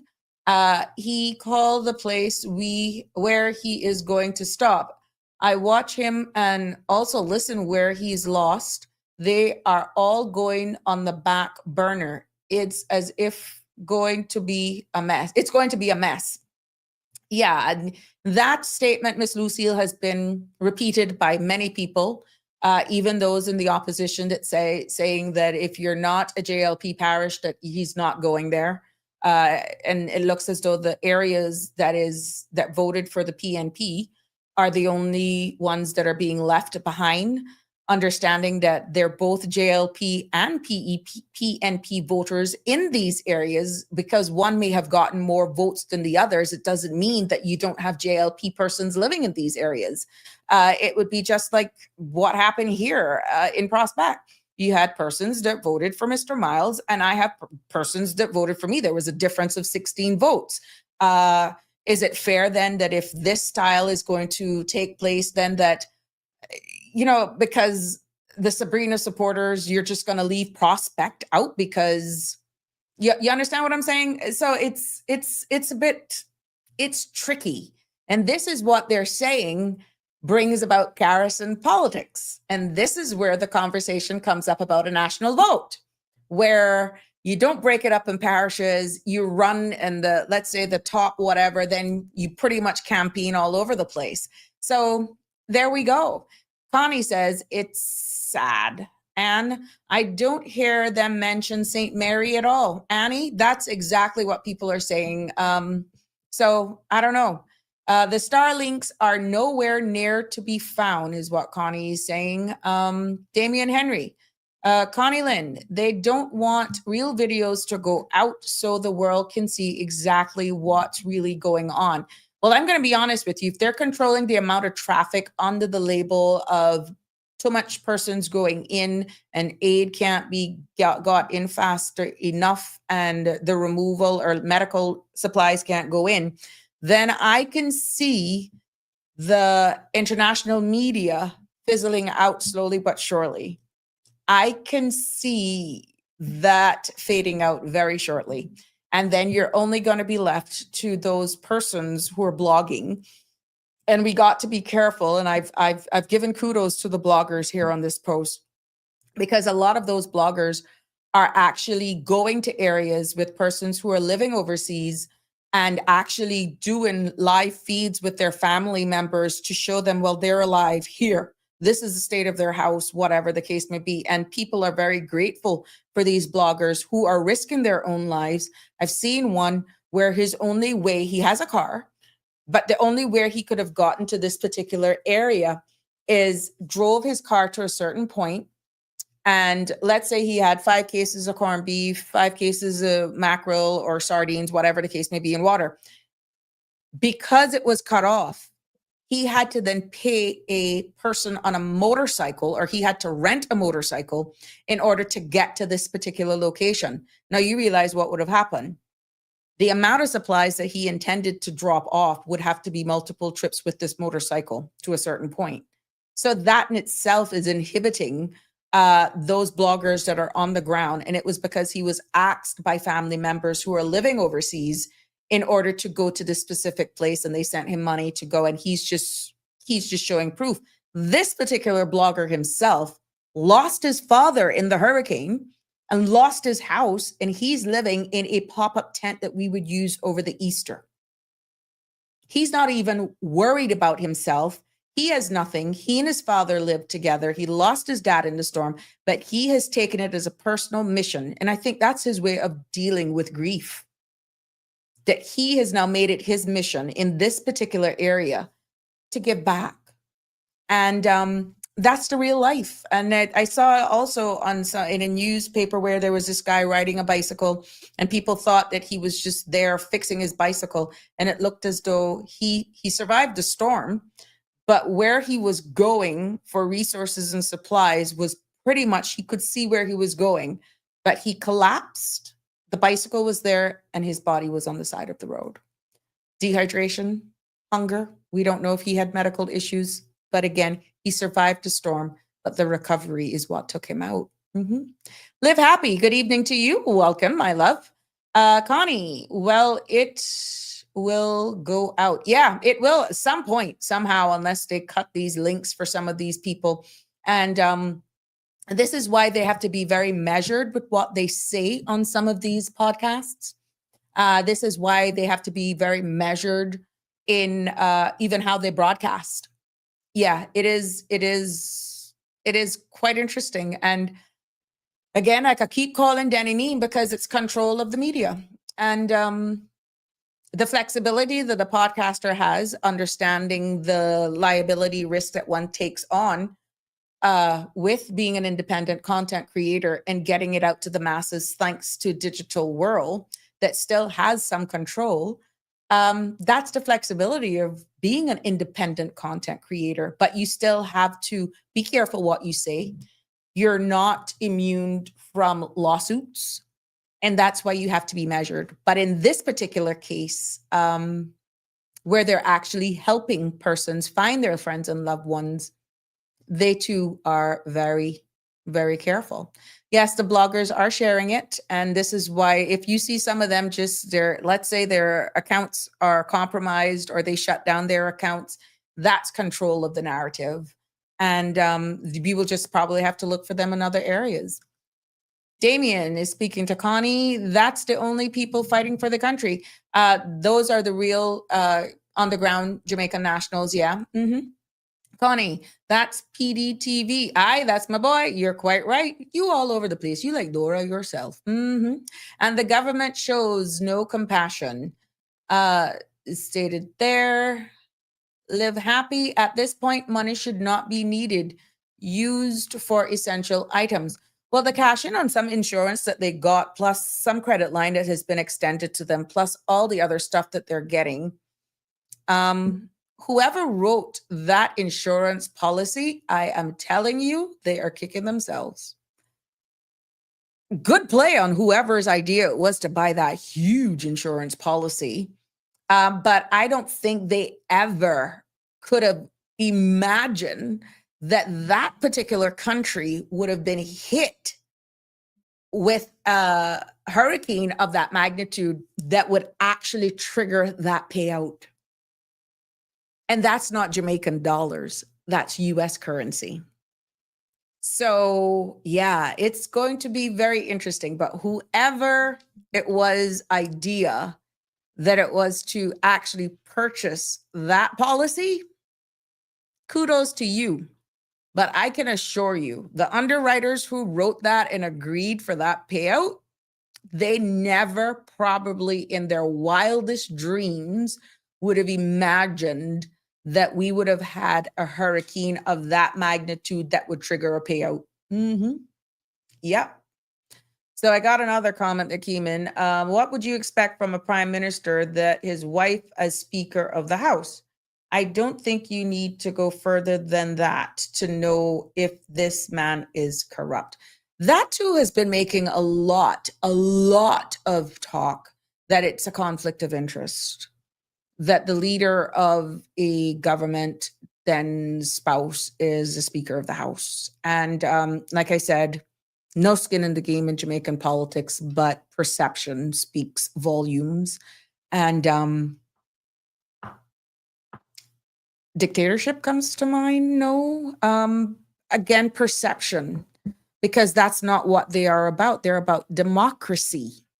But when you see certain people aligned in certain ways, this is not party politics. This is just speaking openly on this platform. What this is saying, it doesn't look good. But that's for the people of Jamaica to decide. That is for them to look at their constitution to say whether or not that's legit. This is just information. It is obvious. And perception speaks volumes. And hey, it's up to the people to fight for that, to say, no, it's no more on perception. But it speaks a lot more about one who's holding the position than actually perception. So again, that's totally up to them. That's their local politics. We got our own issues to deal with here in the Cayman Islands. But when it comes to life, when it comes to looking at this as a natural disaster, and every life should matter, but the local politics that is there, that's going to take every Jamaican national to stand in one accord for change. Connie says, he will spend money on the dead instead of preventing it. Disgusting pig. Yeah, he's going to exhume them. That's what he said on the floor. And I'm quite sure that'll be in their Hansards because it was a live thing of their sitting of parliament. That's what he said. Connie, yes, I saw it. So he will have to make many trips. Oh, the guy with on the motorcycle. Yep. I couldn't sleep Sunday night after seeing the horror videos. Yeah, they're coming out much more now. Like I said, some of them are doing their best to blur them out though, but the stories are real. And when they do the interviews with the persons, like there was a lady who says her door, she's a diabetic. She's been there now for 4 days, don't have any medications or anything. And she could lose that thumb, God bless the mark, because there's no aid. And then people are saying, well, why don't they just try to get out of the area? Some people are even oblivious of the magnitude of the hurricane that has happened because they've been cut off for days. They just don't know what's going on. Damien, most people are talking about land clearing of these so-called smart cities, for these so-called smart cities. And we can't blame them for thinking that way due to the deplorable state and what the people are going through. Yeah, I saw something come up with that this St. Elizabeth is the new footprint for the smart city. And this is why they're saying that this was man-made and that this is a purge for this area. And that was what I was wondering, why people didn't want to possibly leave to maybe go to another parish if they could get out for a little bit. But then I'm being told by Jamaican nationals that even if, let's say, they go to Kingston or something, some of them have never lived in Kingston. Some of them don't have friends and family. Some of them do not have the monies to temporarily put up themselves someplace else.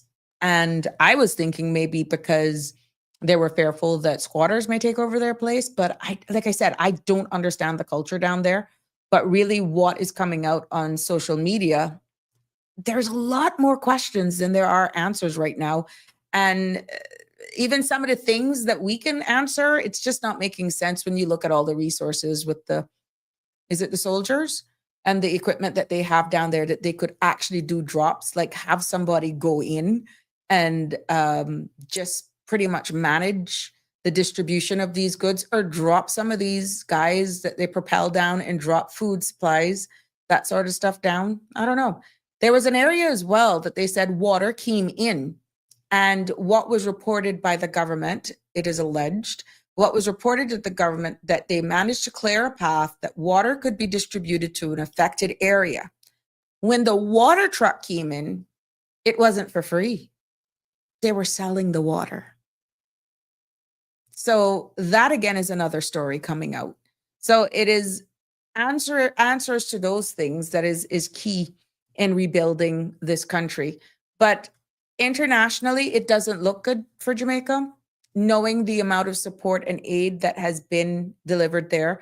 Yes, I see somebody at Live Happy saying the government should rent a cruise ship and evacuate some people. I know that there was a cruise ship who put together how much millions of supplies as well. And they actually delivered supplies. But that requires a lot of talks between the government and the temporary cruise ships. And then we have the locals on the ground that are saying, you don't even need to go through a cruise ship. They could consider looking at some of the hotels or some stadium that they have down there and actually house people temporarily in these areas, set up kitchens that can do mass distribution in close proximity, and just remove the people out of this area temporarily until the necessary clean water and that sort of stuff is given to these affected areas. Now, for those persons who choose to stay for the fare of this smart city, then removing them may actually saying, okay, once you leave, that means you've abandoned ship. So there's a lot of communication that is going to be needed in order for people to really trust the government. And I think at this juncture, the trust is being lost on both sides right now. Because being in the opposition, how it works here is that the opposition isn't given funding to deal with their constituents. No. How it works here, they're not given like funding to deal with roads or anything like that separate from the government. The opposition here, how it works, they have to ask the minister for road works, for example, here in Cayman, and hope that they have built those relationships, that the minister of our roads here now will actually meet the needs in those constituencies of the opposition. That's really how it is. And you're saying, but we're all one people. That shouldn't be the case. Unfortunately, we are not that bad yet, but the sitting government is going to take care of their area. It is here. Say what you want. It is at play here, but not as blatant. And I pray to the Almighty God that we do not get to that here in the Cayman Islands. We're too small for politics to divide us. We're already seeing how divisive it can be. But I pray to Almighty God that it doesn't get that bad here in the Cayman Islands, that we could have, for example, roads that are in deplorable conditions. And because those roads in the Cayman Islands, that the area in which those roads fall, that it's no member of the sitting government. And because of that, they're neglected. I hope that that is not the case. Because that says a lot more about us than anything else in the world. Hi, Jasaria. Good evening. Late but will rewind. Oh, thank you so much. You're a faithful. Connie, you laughing? Good evening, caller. You're live. What's on your mind today? Hurricane preparedness. Oh, go ahead. Tell me about it. Because right now it's in recovery, and we got Michelle. I'll call him back. Michelle, I'll call you back. Go ahead, Danny. You said that it's not quite as bad here. What do you mean? No, I was talking about where you're neglecting because yeah. Okay. Okay. Okay, so I want to be a naive member of the public and ask you, a politician, some questions. Go ahead. Let's just say that I didn't vote for you, Mm-hmm. right? Mm-hmm. In the Cayman Islands, how does it work where if the Cayman Islands was in a situation similar to Jamaica with damage Mm-hmm. and I didn't vote for you, Mm-hmm. how would I get help? And how might I be at risk of not getting help in the Cayman context? That speaks a lot more of the elected person, and I have a real story that I can share with you. I'm listening. I got elected in 2021. And on Mangrove Avenue, there was a lady who was she just couldn't stand my guts. And I know there are a lot of them out there. Ida and Grace came. And remember when we had all those cleanup crews and all of that sort of stuff? Mm-hmm. We got the crews come out. And let me tell you, when we reached on Mangrove Avenue, in comparison to during the campaign, I was literally ran out of their yard because they had loved the incumbent candidate of 2021. They had wanted nothing to do with me. I mean, they were rude, they were vile, they spewed venom at me. But I won. And when I won, I represented everybody in Prospect. And when I was out there with the crew cleaning up, I personally raked up that yard and cleaned up that senior's yard despite all of the venom that they spewed, because when I'm elected, I'm serving everyone, whether or not you vote for me. On a point of clarification, I hear what you say that you would do. What is an MP legally obligated to do? In regards to their constituency, they would have a plan, because we had a plan.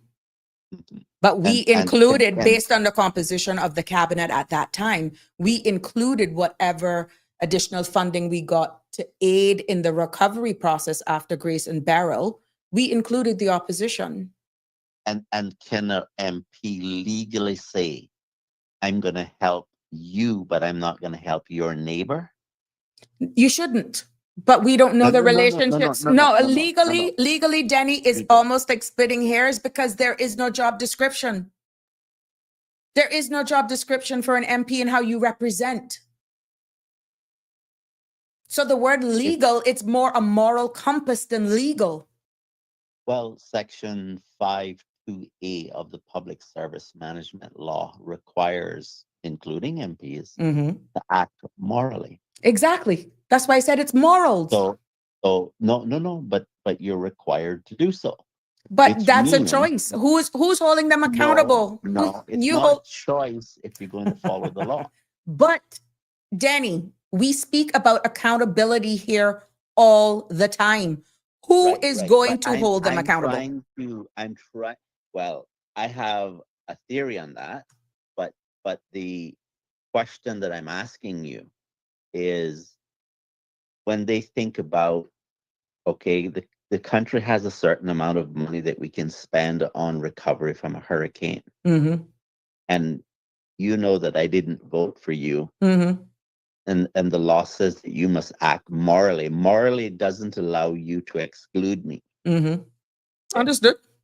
So what is the thinking in the mind of a politician, how they justify ignoring that law? My love, I can only speak on my behalf and based on who I sat around the table with at that time. Well, Okay. And even though it's there morally, you would hope that even if it slowed down, cherry picking was very obvious in certain areas. But I can assure you, it didn't happen in Prospect when I was the elected politician. Now, I get the message clearly when you tell me you don't want nothing to do with me. But not one person was turned away when they came to my constituency office in need. And if I know that you just don't like me or you didn't support me, even when I'm in that area canvassing or doing my checks, your road was not left out. I just don't pull off into your driveway. I Well, prefer. you can't, because if they say to you they don't want you around them, then you must respect their right, because you can't go and trespass on their property. Correct. But this is Right. why for infrastructure stuff, I didn't ignore Bedrock Circle. I didn't ignore Adventure Street. I didn't. Okay. So the way that we're looking at scenarios playing out in Jamaica, what Mm. you're saying to me is that the way it is in Cayman, It's different. and is it vastly different, or we just don't see it happening? I just think ours is a little bit more subtle, but at least our legislation is a little bit more transparent. Remember, they've rewritten their constitution, or in the process of rewriting their constitution, just Who? because they're independent, Jamaica, versus ours that we're still under a BOTC. Now, Yeah. I'm not telling you that it isn't at play, that you can almost look at Cayman being quite similar to what's happening in Jamaica with how we're behaving, but that speaks a lot more about how we're electing our elected officials. This conversation Well, would have been obsolete if it didn't go or be so obvious with single member constituencies. The well, cherry picking I is very obvious with single member constituencies, that if I know you're, let's say, a PPM versus an independent, whatever the case may be, then of course I'm not going to go to you. That is what's making it more apparent. well, that should be prohibited by law, because that's like somebody getting in an accident and they go to the hospital and the doctor doesn't like you, so you don't get help. Mm-hmm.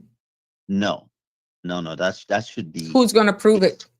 Well, look at it this way. If I make a declaration to the government that I lost everything in a storm, all of my hurricane supplies, I lost all of my documents, my clothes, I have nothing. Mm-hmm. And you can look at my place and you can see that I lost everything. Mm-hmm. Right? Mm-hmm. But you don't give me any help. How difficult could it be to prove that something is wrong with that picture? Danny, we see how certain contracts are even given right now. Well, how have you read the recent deadlines? Have you seen certain things put out for public tender? Like, really? Who's going to come up against that? Remember that I just told you I'm talking as a naive. Yeah. Okay. Yeah, but we need to be clear. We need to be clear for the purpose of this space. I was clear. And what I'm saying to you is, I want you to tell me how you think, because you've seen the system from inside. How do you think it could be changed so that in the Cayman Islands, we don't find ourselves in a similar situation when the next hurricane hits the Cayman Islands? Both the political and the operational arm of the Cayman Islands government do things in accordance to law. And would those legal requirements have penalties attached to them if politicians fail to live up to those legal requirements? Why are you putting it only on politicians when the execution of those laws are the operational arm of the civil servants? I am a naive member of the public. And I'm answering you. I'm answering you. Okay, so what you're saying to me is it's only those two elements, the civil service and the elected arm, are the only ones that would be responsible. But the operational arm, your government, is responsible for writing laws and policies in order to operate, which means holding people responsible, aka accountable, one and same. That's the operational arm of government.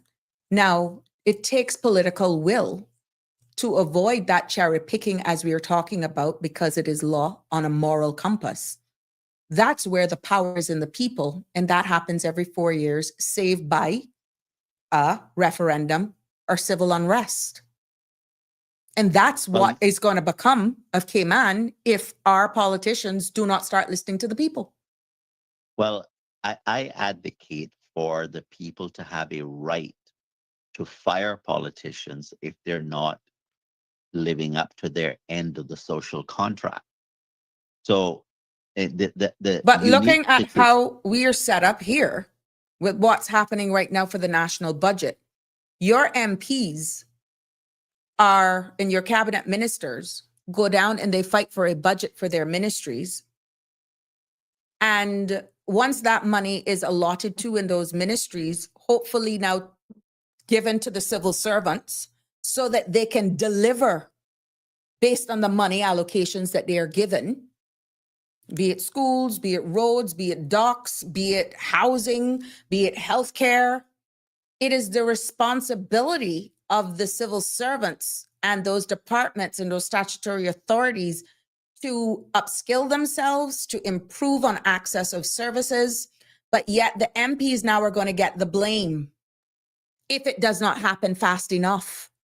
Well, does the MPs require that they do the things that are necessary and provide evidence that they have been done so that we could have confirmation that there are contingency plans in place to deal with natural disasters should they happen? That's if they're funded through hazard management, and the one for holding those accountable would be in consultation with the cabinet, the governor, and the deputy governor. So do we have in the current budget that they started talking about today? We have to look at it. I haven't had an opportunity to see exactly line by line. It'd be nice to see what they have in that budget. That's why you have to tune in. And well, I'm trying as hard as I can to understand what areas we need to address before we find ourselves in the middle of a disaster. But remember now, you can have all of that textbook style, the funding that is already there. I think it was a previous conversation on biometrics where we have the facial recognition and how much years that has been funded to be placed at our airports and stuff, but yet it's not delivered. That's the operational arm. And then you ask why. And here you are now with a budget possibly that was funded for those things, again, for smarter systems to make efficient systems, let's say in the government, run smoother. And come to 31st of December, that money goes back to zero. You still haven't delivered. You see what I'm saying? So you can fund it. You can fund it. But then who is responsible for pace? Who's responsible for delivery? Because the operational arm does not rest on the shoulders of the MPs. And local politics, when you're talking about in your constituency, with going back to your initial questions, unless you're privately funded or have some sort of sponsorship, it's hard for you to deliver if the pace of your government departments, for example, drains and roads and streetlights, which is usually easier, but the big issues that are national importance, like stormwater management, a single member saved from what I did with putting a pump in Prospect to keep people dry, your hands are tied because you're then left to deliver for the people who have elected you at the pace of the civil servants. Well, have you considered that when you outline a project to be done in a budget, that you would associate a timeline of completion with that project? And my dear friend, are we talking about Ponciana? Are we talking about the Kimabrak High School? No, I'm just I'm deliberately saying that. I know. That's just deliberate. I'm saying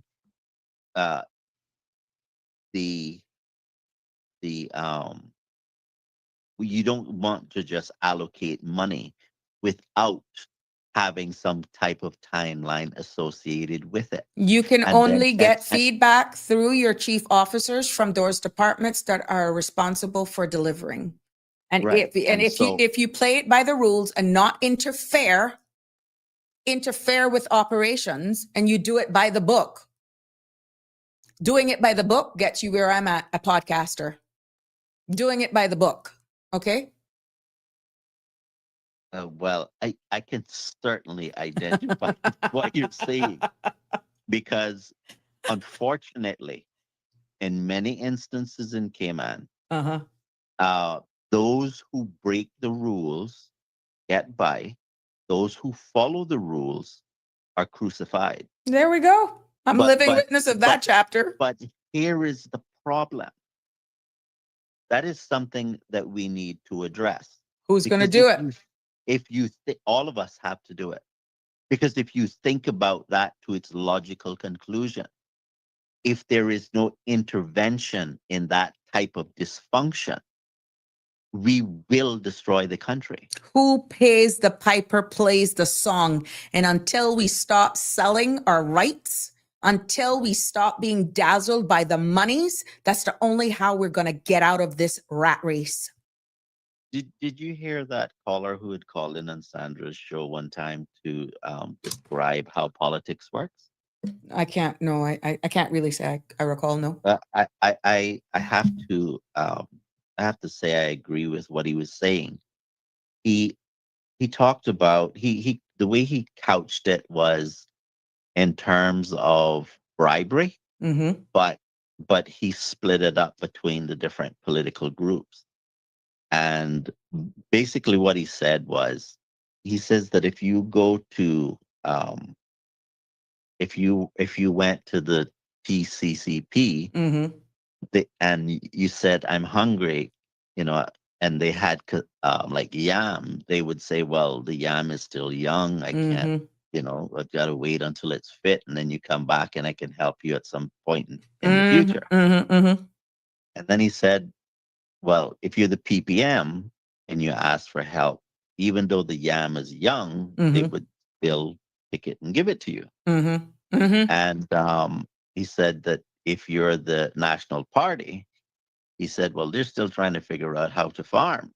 But all of those situations, I'm only telling the story like what he said. But the point I want to make about it is that all of the situations, what he was describing was the person needing something, and the political entity having a certain attitude towards their needs, right? And some of it was financial, because he had called another time and he was explaining why he takes bribes. This is live on the radio. and his rationale was very simple. He said, if I don't take the bribe, someone else will. Wow. Now, I can't think of a lower state of existence than that. But if that is the kind of reasoning that voters are taking in order regarding bribes, this country is in a lot of serious trouble. It's not a bribe. It's actually securing that I am going to do the right thing for you. Well, you could call it what you want. That's how people perceive it, because rose by any other name is a rose. Okay.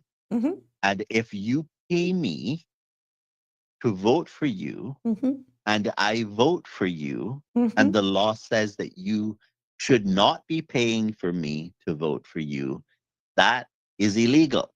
I don't care how you want to prove it, though. No, I agree. That's an entirely different issue. But the point that I'm driving at is that if we have individuals in this society who are so stupid, who are so ignorant, that is their mentality, we better address that quickly. Well, my love, you have a lot more of those than you think. And they are driving nice cars, qualified, educated. And they're saying, well, if they want my vote, they're going to have to pay for it. that is an absolute ignorant And they statement. mean And I'm not, that. and I'm They and mean that. I'm not disagreeing with you that there are a lot. I agree with you. There is a lot. Yep. But I'm standing fast by my words. It will destroy the country. So you have to make up your mind whether you want a corrupt system or you want a system that is fair. Because if you vote for a system of unfairness, do not be surprised when the system mistreats you. Okay? All that's going to happen is that at some point in the future, when you're no longer useful, you will be discarded. Oh, yeah. It's weird. I had that conversation with Miss Donnette today. Yeah. Yep. So the people, the voters in this country Mm-hmm. need to look in the mirror Mm-hmm. and ask themselves seriously if that is what they want their contribution to be to the Cayman Islands. Yep. Yep. Otherwise, we have no hope, because what you talk about when you talk about accountability in government, the government is not going to hold itself accountable. The people That's does. like, It's the that's people. right. It's the And people. if the people isn't going to do it, God help us. Mm-hmm. No, because if it's not on my doorstep, it's not my problem. That's the But mentality. that is a stupid mentality. But that It is what's beyond wreaking. That's stupid. what is creating a divide in our country right now, Danny. If it's not on my doorstep, it's not my problem. Okay, what is that? It's clearly they don't understand the definition of the word society. When you have a polity like what we have in the Cayman Islands, it works because we have a social contract with one another that we're going to behave in a certain way. And whether a person understands it or not, when people break the rules, it costs all of us, not just some of us. It's not that the government is reaching into its own pocket and taking out money that they magically acquired. It's being paid by somebody. Right. It is paid for by us. Mm-hmm. So when we think that it's not on our doorstep, It is. but yet the government is taking it out of our pocket, and we don't understand that. And we think that we're educated at the same time, that's pretty naive. Mm-hmm. Okay? Until it hits you. It affects all of us. Mm-hmm. It's not like if you don't commit a certain act that it's not going to affect you. The reason you pay the level of taxes that you pay today, the reason the bureaucracy is what it is today, is because of inappropriate and illegal behavior taking place, and the laws that get developed and the cost of running that machine that we call government increases. So we could actually have a more affordable cost of living if we were more lawful. So it's very naive for anyone to say, unless it affects me, it affects all of us. Mm-hmm. Mm-hmm. Yep. We would have persons, and this is based on experience, that I know for a fact, I've been a victim of this, that because I was not able to pretty much replace a roof or go to another member of parliament for an addition on a property, I lost the support of that household. Well, it's sad to hear that we have so many dumb people in Cayman. That's how your MP was actually measured. It is alleged that one particular household received 2 envelopes of money because they had tentacles that reached approximately 18 other persons or households, with some cases 3 votes. Well, and it happened in real time. It happened in real time in imagine? 2025. Can you imagine if the strategies and the logistics that are taking place in the political arena around securing votes is happening the way it's happening. Can you imagine what happens when you have a mandatory digital ID? When the government can guarantee Yeah. the number of relationships. The word democracy count will that. only be ink on a paper or letters on a screen. It will not be democratic. We're already there, unfortunately. Yeah, it will not be only get democratic. worse. Mhm. Yeah. They love to And- use the word democracy. That's a joke. It is a joke. You see when the premier came on to the radio to talk about the AI, right? Mm-hmm. And what I put to him was that there are sections of the law that the government is not respecting at the moment. And the Constitution. They're just outright Yeah. ignoring it. And it's okay. So who's And he's asking me and the public to give them more power that's far more dangerous than what they already have. And then I should feel comfortable that they're ignoring provisions of the Constitution currently, but somehow they will magically obey it if we give them more power? But that speaks to a culture here, Danny, and I think a lot more. Remember why I keep using this line, Danny? The silent majority can no longer remain silent. Persons like yourself, platforms like this, persons like Lisa, persons like Carrie, who else is very vocal? That really, Michelma, for certain key national things. That's not going to make the cut because we are considered the antagonists. We're troublemakers.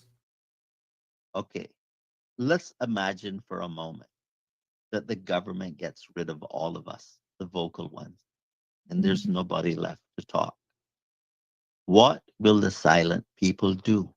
Follow suit, continue doing exactly what they're doing, going wherever the wind blows. They will be happy with that. Maybe. But then by the time they wake up, they will be disposed of too. No. Will they? I don't think they will be. I don't know. I hear a level of discontent off the radio that I don't hear on the radio. Well, what are they going to do? Listen. Just take a flight and go to another country and live? You see, what the problem is that I sense in certain situations is that certain people don't want to seem as if they oppose government's policies.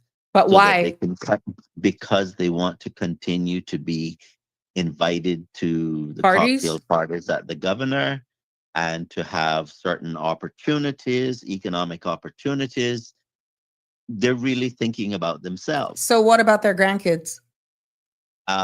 They're not. What about their own futures? Because they're not going to remain this age. Well, their own future is that they believe that if they just, ride the wave bend and the be a knee, bit, then yeah.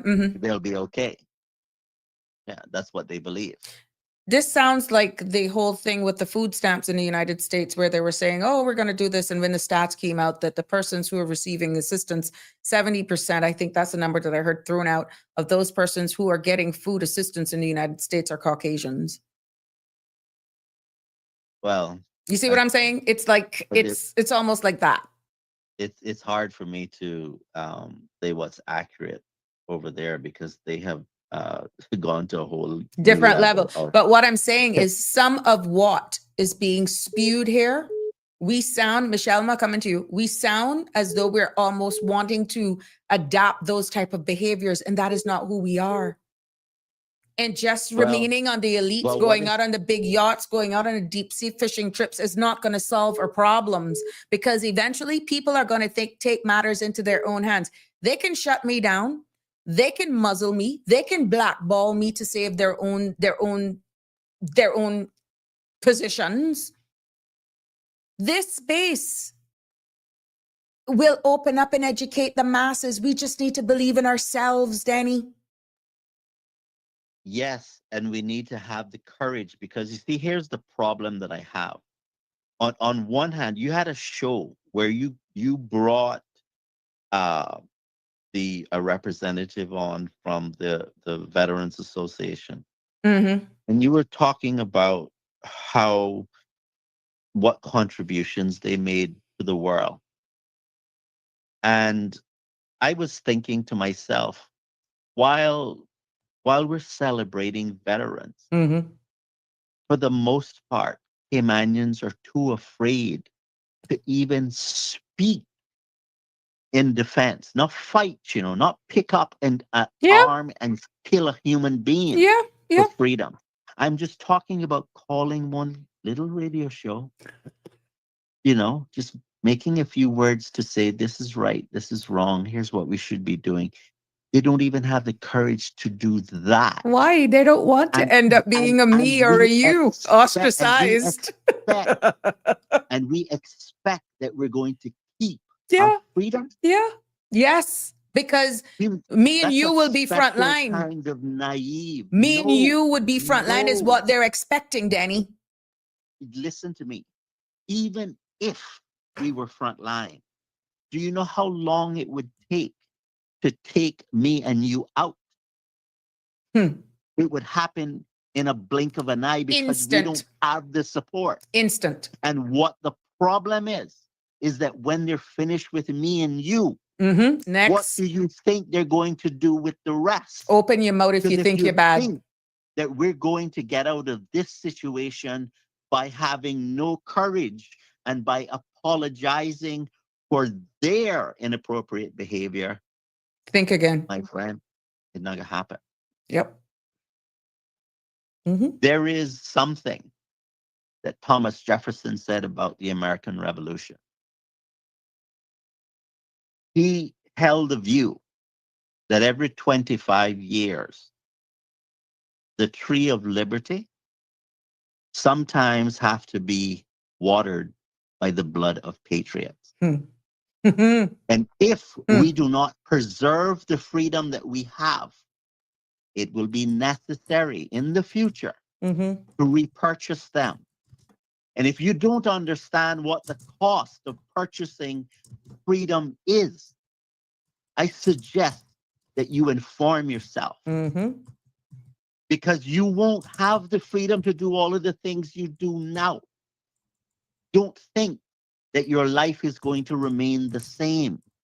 Because when dictators take over, what they do is they tell you what they think you should do with your life, and you will comply. Yep. So I don't know if people in Cayman are so spoiled that they think that somehow what they see happening in Jamaica can't happen to us. Oh my God. I want to caution. Do not even imagine that for a second. But the only way that we can avoid it is if we think about where we want to be at some point in the future, and we take actions to take us to that point. If we fail to do what is necessary to shape the future in the way that would be best for us to exist in peace and harmony, respect for the rule of law, respect for people's rights, if we fail to do that, the only option we will have in the future is the same option we have today. It's either you will do something about it or you won't. It's not going to be any different. Yep. It's not going to require any less courage. Danny, I can assure you. I don't mind speaking up on things that are important. But what I want to say to the public is this. The politicians are not going to listen to one voice. Okay? Yep. In other words, if the politicians ignore the things that are being said to them by the few of us, it's because the majority sat by and said nothing. Correct. And it's their lack of action that is responsible for Yep. what happens. Their lack of non-action. Yeah. That's right. Mm. Right. Yeah. So, You know, I can only use my experience as an example of why I understand that that space is not for me. Because it takes a special type of behavior and character that is not coded in my DNA. let And me tell you something. Right on the same point you're making. In 2017, when I ran for office, there was a particular individual that I listened to for 3 hours talk. And I swear the person asked in ways that I didn't think was possible in the English language mhm, to be paid for his vote without saying, I want to be paid for my vote. I was mm, amazed. I got a hell of an education by listening to him. it's real. But what it cemented in my mind is that if that is the only way to get elected, it's not for me. There you go. And let me tell you, the environment has only gotten worse because we have seen certain cultures that have seeped into certain constituencies that if you think it was bad then, it is worse now. And the more that we're seeing showing up at the polls, Danny, are not looking like us, but they are Caymanians. And it is those Well, cultures, it is those mindsets that determines the trajectory of the composition of your cabinet in combination of whatever political parties they align with and how deep those parties' pockets are for winning constituencies that can be won sometimes with less than 100 well, votes. one of the things you said earlier was about a national vote. And I know that some people believe that that's a solution, but that actually isn't really as simple as it may sound. Correct. And let me give you an example. When you have a constituency where and I'm not saying that it necessarily has to be broken up in 19 the way it is, right? It doesn't have to be. For example, the concept that is articulated that needs to be respected is is uh, equality of the vote or equity of representation. Mm-hmm. And so each constituency could have 2 members.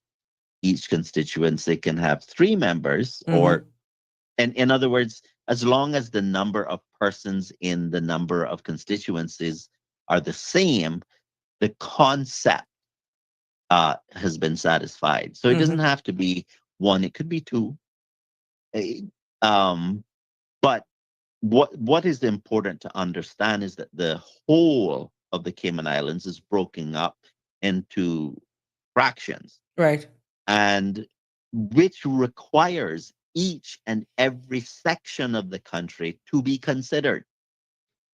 When you have a national vote, nothing stops a political party from saying, I'm not going to Dog City, I'm not going to Rock Hole, I'm not going to, you list whatever place you want to list, right? Nothing stops that. So the and the other issue that you have with the national vote is that it favors those with the most resources. In other words, if you just happen to be a person of modest means, you might have brilliant ideas. That's not going to help you, right? If you're not on the side of the party that has the most money, too bad. And what that leads to is a concentration of power in the hands of a few that leads us in a direction that we've seen other countries go in, that result in policies and it's already happening in Oh, Cayman I'm to glad some you said extent. it, because I'm going to say Yeah, it's very much yeah, alive right now. yeah. And for example, um, so when you have that concentration of power, what happens is that they start making policies where the cost gets offloaded to the government and the profits stay with the those who invested in the political party. And so that you get into all sorts of elaborate schemes to ensure. And one specific case is, look at how Seneco is arranged, where the government gets all the indigent, but the private sector keeps those that are not. That's an example of what we ought not to do, right? And what I'm saying is that would only get worse, because what you have to realize is you have to think about money in a political campaign like a financial arrangement on the stock market. When companies put money in a political party, it's not a donation. I know that label is used, but it's not a donation. It's an investment. And if you know anything about investments, investors expect to receive dividends. Okay? They're not just giving this money away for nothing. I will go And out on a limb that there are some legitimate persons that really, I agree with you. honestly, I'm that's not just, yeah, I I just want agree. to just dispel that Yeah, it's not a broad brush, because you honestly I have agree. persons who I agree. believe in the mission, the I purpose agree. of some parties, and they donate because they understand what it takes to run a I agree. campaign, run a constituency, and they do not have an agenda. I agree with you 100%. So there are legitimate But people. they are not going to run the country. Exactly. So the people I'm talking about are the powerful ones Got you. Hear you. that move Hear you. the political machine, Got you. right? But I agree with what you just said 100%. Mm-hmm. And that is what we're seeing it happening right now. And again, Denny, the environment that we are in right now here in the Cayman Islands, and that is the voting populace, unless they're educated and take self out of it and their expectations of how they grade a representative has to change. Otherwise, we are disposable. And if what we are saying here and how we're trying to educate the masses, this is not telling you who to vote for, which political party you should align. We're doing it in an objective way that when that time comes, that you can make an informed decision, because only time will tell who you've elected, whether or not they will serve you and the greater good for the country. And that's hard to do it when it's a charismatic nature based on certain demographics in certain areas. They're not worried about tomorrow. They're worried about a now. They're worried about, I need to get my son and daughter off and I can't get a scholarship. And if you're willing to give me $4,000 or $5,000, then yeah, you're not only going to get every vote in my house, you're going to get everybody that I know. That's as simple as it is, Danny. And that's real. No, I understand it's real, but it's very unfortunate, because we're not going to end up, we can't have a system that starts off by getting someone in office on the basis of corruption, and then expect that once the person who's willing to engage in corruption gets elected, then all of a sudden now he's not going to be corrupt.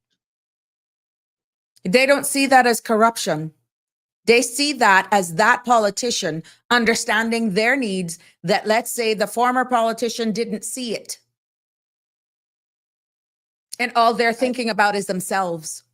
But what that spells is, if they're that desperate to pay for that vote without looking at the bigger picture, that speaks larger issues that's happening in our society. And And that's then how what people What think. happens? Then what happens when someone else comes along, goes to your MP and says, "Here's what I want to do. Here's how much money it can make, and here's what's in it for you." And then that same MP takes positions that wipe out your business in favor of someone who will pay them more. Who's going to talk? Right now, it's silent in certain chats. Yeah, I understand what you're saying. The individual's going to lose their business. Mhm. You see, the point that I'm making is they were okay Yeah, to to take do the corruption when they felt it benefited them. them. Mhm. But now, when the benefit is going to another individual who might be their competitor that runs their business into the ground, they're going to say now it's unfair. It's too late. You've already sold your soul. I understand.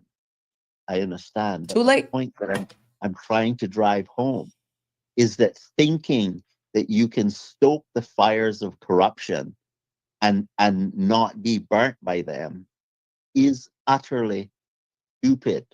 Well, if you read some of the headlines right now, what's happening, it's blatant what's happening right now.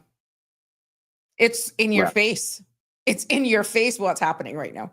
Well, why don't you interpret some of those headlines for me? In the next show, we're at 7:31. You Oh, man, I thought we were going into the late segment. ostracized a blender. You're not even one of those high-powered ones. You're a blender. You're trouble. I thought we were going into the late night segment. Yeah, you're not gonna get me in that one. I'm not the host of that late night one, and these topics will not be discussed on that one. Yeah, but it's interesting. But it's very obvious, Danny, what's happening. I got to call back Miss Shelma because I don't want her to cuss me out, and she'll be the last one for tonight. But thank you, as usual, for your contribution. All right, take care. Take care. Bye-bye.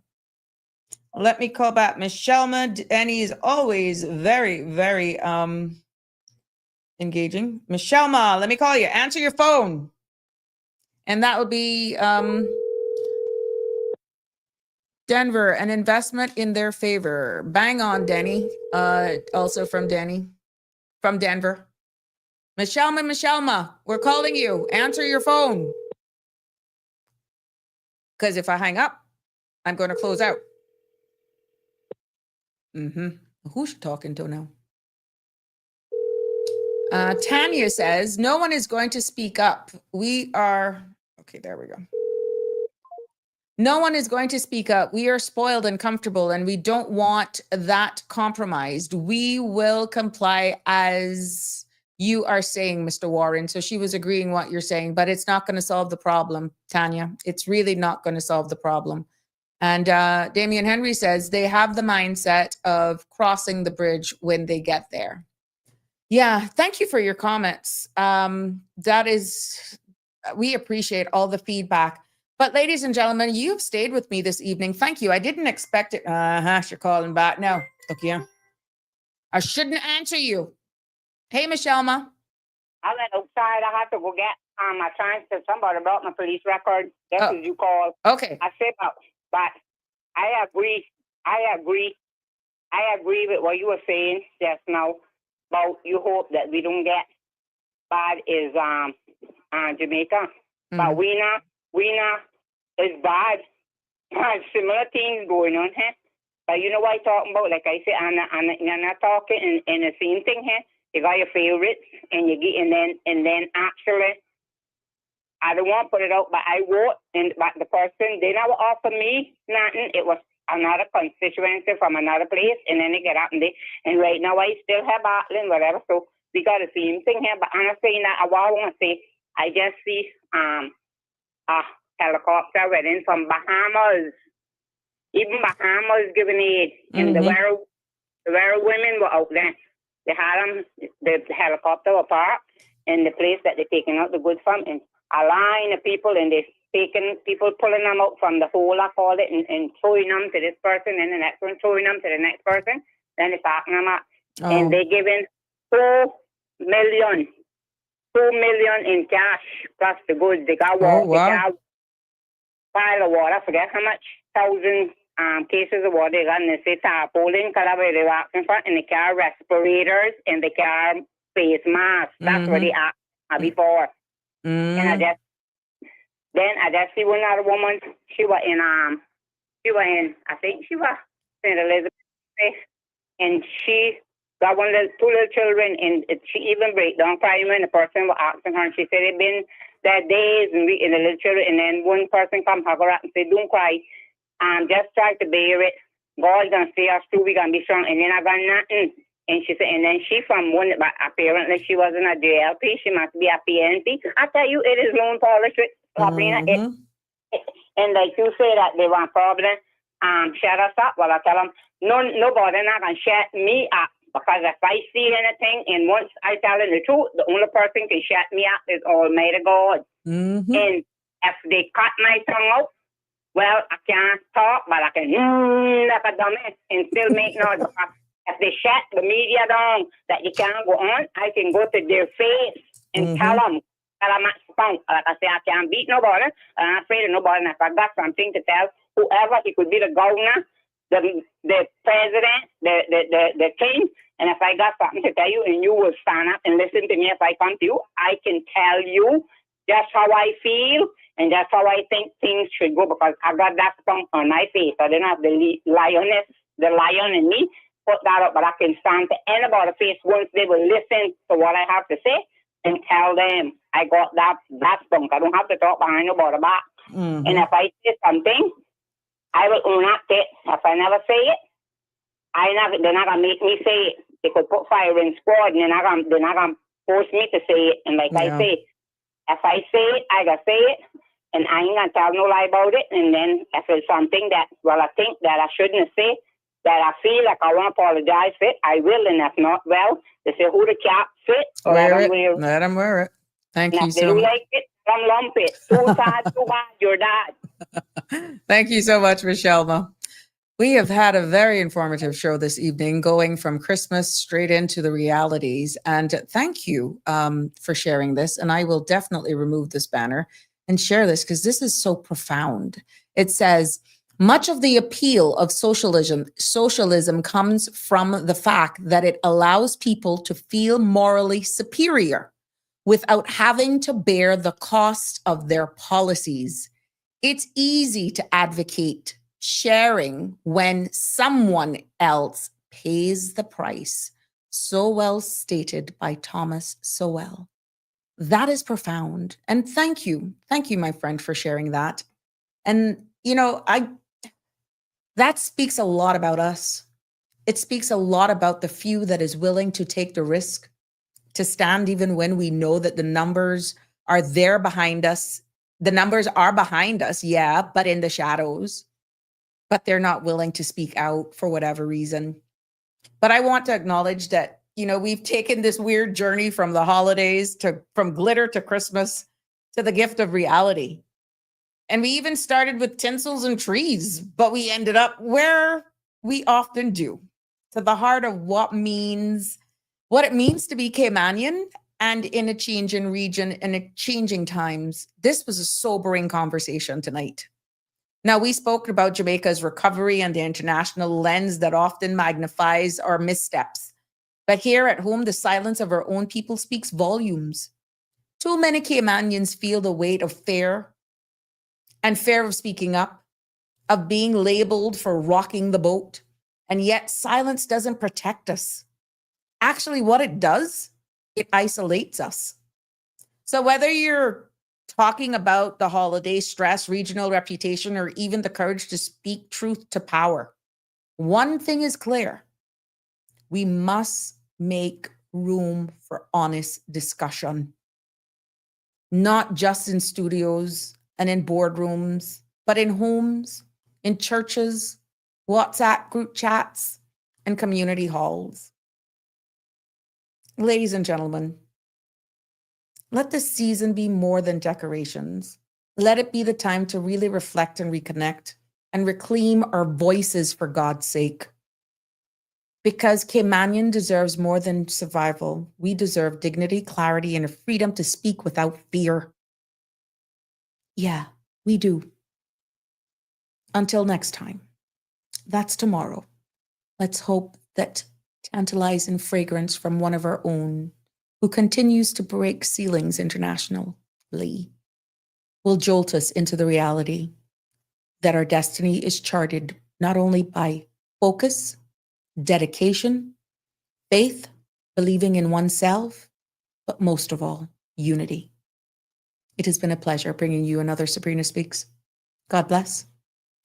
Love you lots. Good night. That's a wrap for today's edition of Sabrina Speaks. Thank you for tuning in and for being part of the conversation. Remember, the dialogue doesn't stop here. Stay engaged, stay informed, and most importantly, stay empowered.